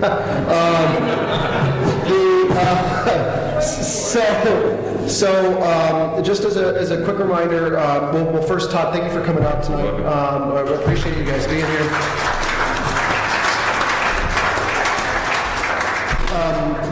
As a reminder for folks, just for a recap, 10 o'clock tomorrow morning, there is a school board workshop. It's not in this building. It is located at Bill Beck building? 817. 817 Bill Beck Building. Use Google. Find that out. And I know there's some handouts here in the room as well. And I'm sure it'll be across social media as well. So if we can have a similar showing tomorrow morning, I think that would definitely put a message forward that we need some more time to discuss this. So without anything else, I'd like a motion to call the meeting to order. All right, and a second? All right, all in favor? Aye. And I think you're all set. Thank you. And do I have a motion to adopt the agenda? Motion. All right, a second? Okay, any discussion? All those in favor? Aye, opposed? All right, first item, discussion on Celebration K-8 school expansion. I'd like to, yeah, we're on it now. I want to make just a suggestion to everyone here. I think we've kind of got a general gist that we're looking for time. Is essentially what we're looking for. What I would recommend that we do as a board from the Homeowners Association perspective is to draft a communication that can be presented to both the Osceola County School Board as well as the Celebration Company, stating that we feel that there needs to be more due diligence involved, both from a community standpoint as well as researching different educational options that could be done. We're in a workshop, so I'm not motioning, but I guess we're just if we add that to the agenda tomorrow night. So add it to the tomorrow night's agenda. Well, I think ideally I'd love to be able to do it tomorrow morning. Okay. To put something together, because I know that there's folks on they're going to obviously attend the meeting tomorrow morning, and so I would love for us to be able to essentially memorialize that, asking for some time tomorrow morning. Attending the meeting tomorrow morning because I can. I'll be there. I'll be there as well. I'm not in town. Okay, so there'll be a few of us folks there. Are we okay with that? Go for it. I think it would be good to just have, I'm getting a no. Since it's a workshop, can you please share with us your thoughts? Hold on. Sorry. That's okay. No, if Eric, if what you heard wasn't the message that you heard from 100 people here, it was we don't want the school expansion in the main village. Sure. Very correct. Period. The traffic can't handle it. It's cheaper because the infrastructure is already here. It's cheaper because the people who live around the school will be abused and their property values will go down. That's the message. Sure. So please don't draft a letter to them representing the community that says this needs more time, because it'll just be a stall tactic on their part. Sure. Thank you. Who else wants to propose a suggestion here? I guess based on that suggestion, I think it's a combination. First, I think you're right. We do need to say we are opposed to the expansion of the K-8 at the current location. And in order to do our due diligence, we are requesting that the board not go to vote until we have determined an option to present. I don't think we have an option. I think I go along with Tom. I think we just they're going to choose whatever options they want. We're not going to be the developers in this. Do you request? I mean, we can request whatever the heck we want, but I request they reconsider something else. right. So from the timeline perspective, requesting that they give more time for additional solutions to be proposed. I don't think we need. I don't think we want the school board doing anything until January, based upon the fact that we need a town hall meeting, based upon we need to draft up what some different suggestions are with TCC. So I think that we need to ask the school board not to put it before any votes until January. Go ahead. What will you? Go ahead, Rita. Yeah. I could say, Yeah. We have 48 people. And I'm getting texts from them too. So. Yeah, I could say from history that if we go in there and say our answer is no, they're going to shut us down and do what they want to do. That's happened before. It'll happen again. It's not unique. But if we go in there and say this is not best for the students, we think we've got a better solution. We need time. You know, they may be more amenable, but if we just go in there and say, no, we don't like this, we don't want you to vote on this, we don't want you to do this, they'll say, you know what, we've got to think the best of everybody, this is free money, this is da-da-da, we're doing this. And they've done it before to other communities. So I'm just saying, we need to have not the perfect solution maybe, but something to give them a reason to postpone it for a vote. I want to say that Leah has attended every meeting for so many years that I have to say I appreciate that. And I think what we do say is we are not in favor of the K through expansion, but we would offer time to look at it K through 5 or another option. Call it anything, just something. K through 5 is the only thing I've heard support from TCC and possible school board from, whether it be charter, whether it be public, just, again, if we go in as elitist and if we exclude everyone else in the county, I think it will hurt us and it will backfire on us, and I have seen that happen for many years. Go ahead, we have somebody else that wants to be acknowledged. Sorry. It's okay. I'm just trying to type our response. I promise I'll go quick. Jeff McNeil, 1462 Resolute Street. I just have one question and concern. One of the things I heard discussed earlier was part of the motivation here is to build capacity for all of Celebration, including the development on the other side of I-4. And I also heard that even with Island Village, it's gone through a decade and then another decade before we finally got to the point that we're here. So we're talking about building capacity and all this disruption for our town for something that could be arguably a recession away. You know, so all of this disruption to create capacity that actually isn't demanded yet. Could we not use this as an opportunity to say, let's stage this for what we actually need for Island Village and evaluate what that impact would be, instead of 1,000 additional students for, how long, could we tackle that? 1,000 for 1,000 now, unfortunately.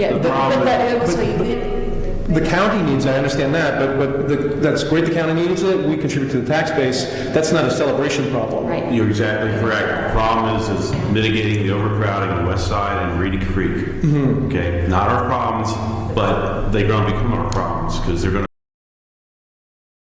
gets built, but they get the agreement to put something in that school there. Bingo. They're still going to fill it up. Precisely, and that's my concern is could we encourage TCC even to redirect funding to the expansion of those other schools where the problem really is, and this is make it a Celebration problem, a Celebration solution as we know it now. Well, that's the second phase of the solution is getting TCC to withdraw the money.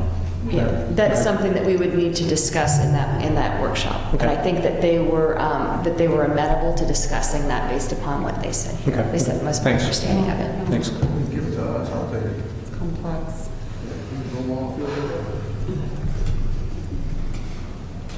How's that draft going, Eric? You're the secretary. You're typing. I'm not a fool. Here's what I got. I know we got to butcher it. So I just have, as representatives of the residents of the community of Celebration, we respectfully request that the Osceola County School Board, as well as the Celebration Company, delay any voting or action with respect to the expansion at the existing Celebration K-8 facility. We are opposed to the current proposal.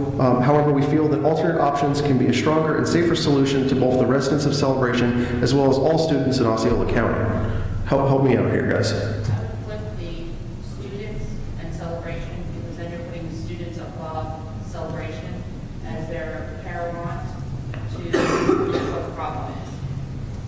Put students first or what she's saying? Students first. No, put students first. Yep. Yeah. I get what you're saying. Celebration Yeah. is their paramount. Yeah, I would make Celebration like way down the... Yeah, we're not as important as the students, and if you put the students first, when they read that, they're going to see that our real concern is to the students and not to the residents. We're not going to come off as, whatever it takes to be able to live outside here. Right.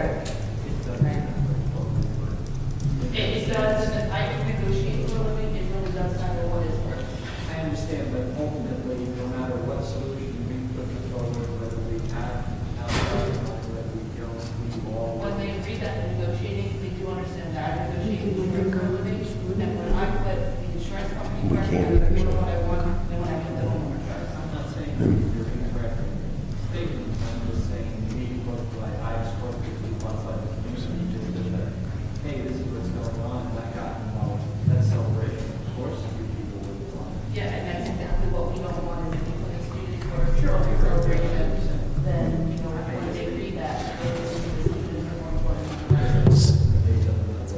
So folks, I think that, so I'm still trying to type something along here. With folks that are going to be, the school board meeting tomorrow, we have to be recognized and speak as an individual entity, correct? That's the way that it works? Okay. I can ask Mr. Weishire if he would recognize us though. Okay, perfect. In the morning is what we're referring to now. Correct. Workshop. Now, the school board meeting in the evening is a separate issue, so that. Do you guys want to start hashing that out? Sure. Here's a couple different options. I do think we should have at least 1 or 2 board members there at the meeting. The school board meeting starts at 5:30. Our board meeting starts at 6:30, correct? Perhaps what we can do is, because we are able to call into the meeting, and it's about, you figure, depending upon public comments between we figure 30 to 45 minutes before the meeting starts?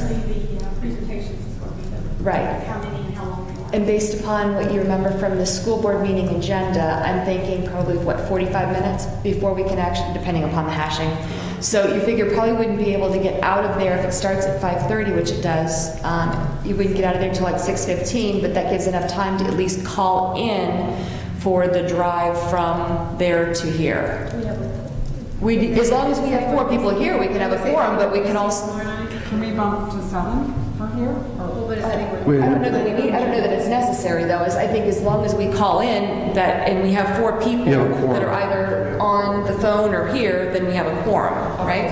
Okay. So I think that we just need to determine who is going to be there tomorrow evening. I'll be at school board meeting. So you want to be there at the school board meeting? I can be there. Yes. What business would CROA have tomorrow night that would be more important in this situation that's developing in our community? There's not. That's why we're not, because I believe, if I remember correctly from our agenda for tomorrow, Steve, that we have some things that actually do need to be voted on prior to the holiday. Is that correct? You do have to vote on budgets for service areas in Artisan Park to approve those. Can we bump to? There's got to be a scheduled way around that. I mean, this is...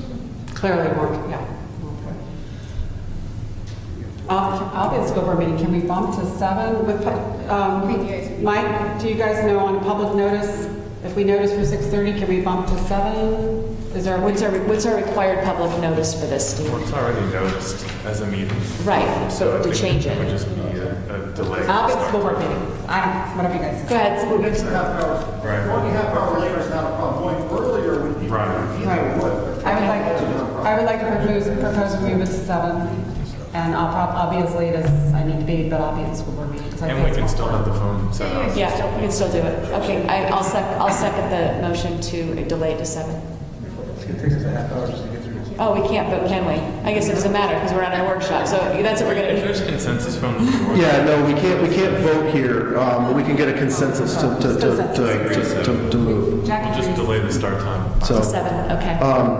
Charlie? So, Do you have enough people there at 6:30 tomorrow as a practical matter, or you'll just announce people? Or we're probably going to have people by 7, so let's just be patient. sure. And so I think in the interest of, in the spirit of Charlie's, that we're likely not going to have people here available, if we could send out a notice so that we're not sitting here with an empty room of people that weren't paying attention.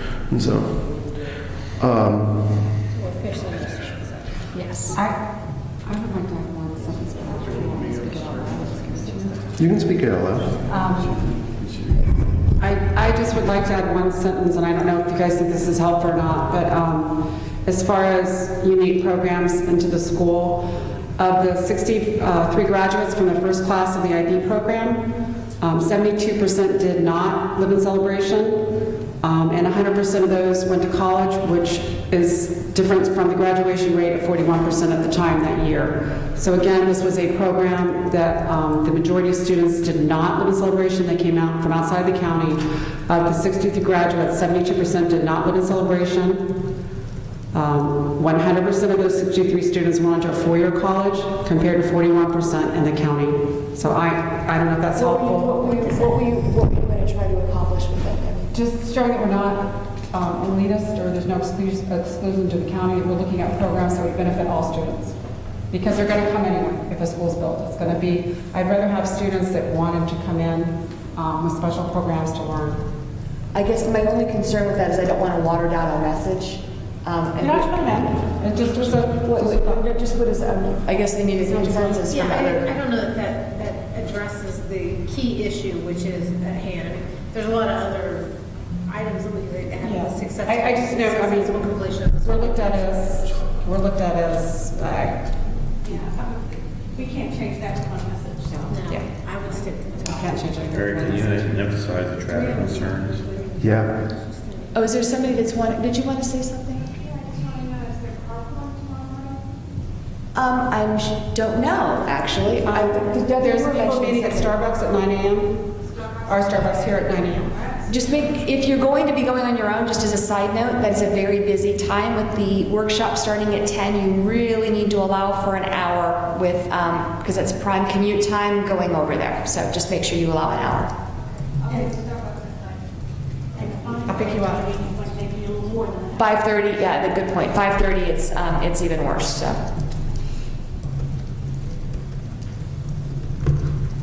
I'm glad you were a quick typer, Eric. Do we need consent? Go ahead, what were we going to say, Carl? Council at all on this?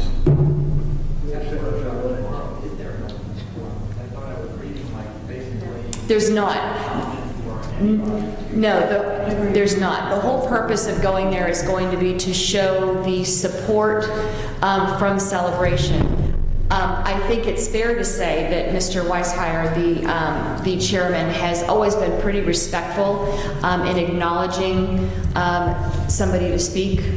And as long as we are reasonable with it, we have maybe one or two people speaking with regards to it, and showing the amount of people that are there to support it. I think that's pretty fair to say that he would recognize that. What were we going to say? Finish it? He can. I don't think he will. I think we're good. No, I think we're good. Could we just choreograph, because I'm sure there'll be lots of people that want to offer these, with ourselves included. We agree with all the debtors through maybe one of the board members to make sure that we're getting best capacity so that the one or two opportunities. You can send your emails to us. Yeah, absolutely. If there's something specific you would like addressed, you can send an email. I don't know. Somebody going to show that we've got over 1,600 signatures? Cookie's coming. I don't know. I think she's left. I think she's left already. I mean, but that impact of that number of signatures on petition would be huge if somebody puts that out. Yeah. She's planning on coming. Hack this apart, guys. As representatives of the residents of the community of Celebration, we feel there are stronger options that need to be explored that will benefit not only the existing students in Celebration, but also Osceola County as a whole. The existing proposal for the expansion of the Celebration K-8 facility brings concerns of student safety with respect to traffic flow and parking around the campus. We respectfully request that the Osceola County School Board, as well as the Celebration Company, delay any voting or action with respect to the expansion of the existing K-8 facility or other facilities in the community to allow for further solutions that may benefit the education of our children. Thoughts? My concern is I don't want to get beyond 3 sentences, and I already have one wrote on. Yes, sir. Someplace in there, I think, might suggest that we ask them to engage with a small group of residents to explore collaborative solutions. Okay. Because I think if we can get them to engage, that'll start to restore the trust. And I think use that on them. But I think we need to get them to engage with a small group of residents, then we can stay better informed and stay on top of it.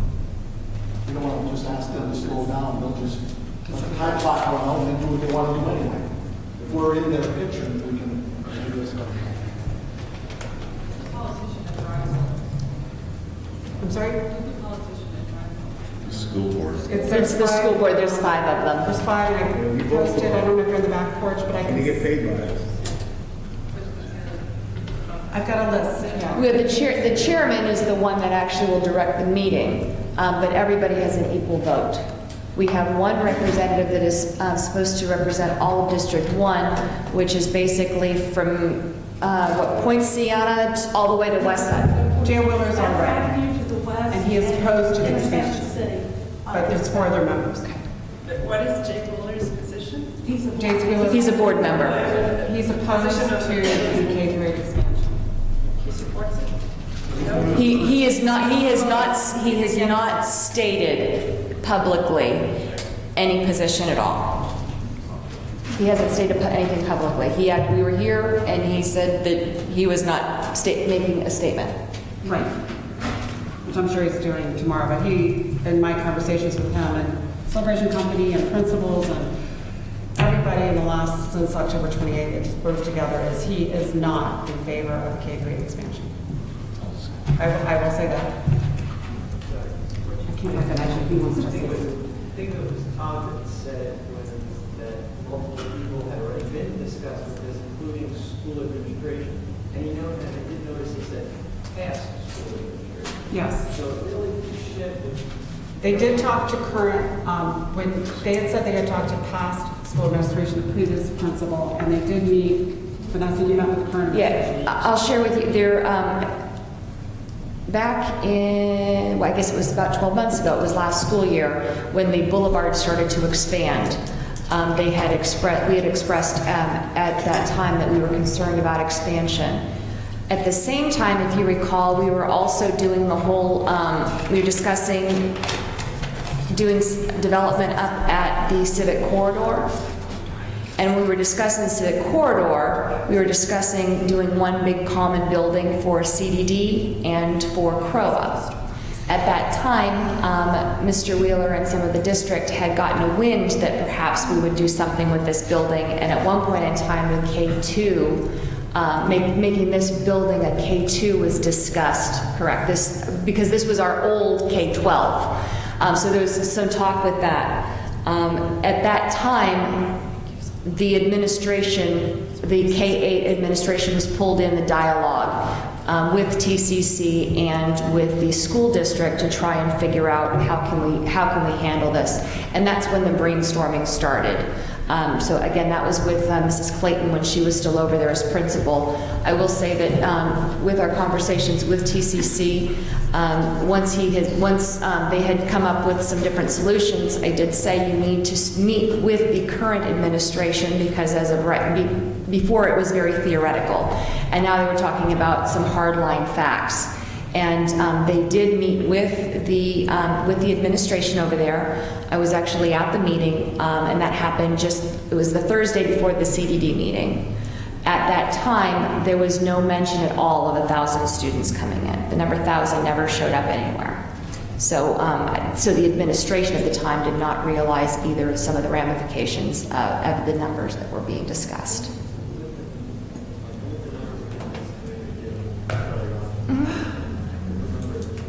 We have a lot of work to do. Thank you. Pardon me? Yeah, that's fine. Right back there, so please come on. The numbers from earlier on, when we were stating how many students we're going to have and Right. and all that.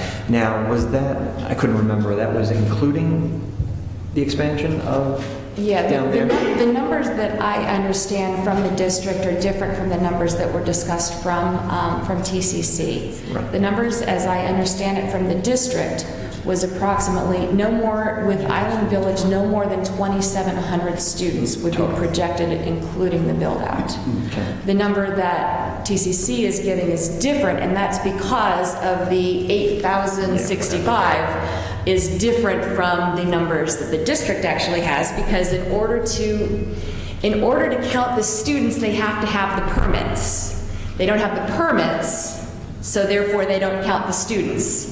So that's where the challenge comes in. Right, and with that, I know our current school is getting close to capacity. Right now we have about 1,350 students at the K-8 school. We can accommodate 14. I was going to say, I remember from... So right around 1,500 students. Right. So we have an additional 150, which will basically cover the boulevard growth and expansion, but we would be shy for the Island Village. Okay.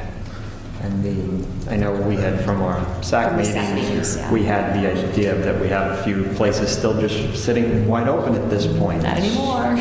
Right, of course not. So Are it's, you sent them, do you have a draft? As representatives of the community, or excuse me, I'm sorry, as representatives of the residents of the community of Celebration, we feel that there are stronger options that need to be explored that will benefit not only the existing students in Celebration, but also Osceola County as a whole.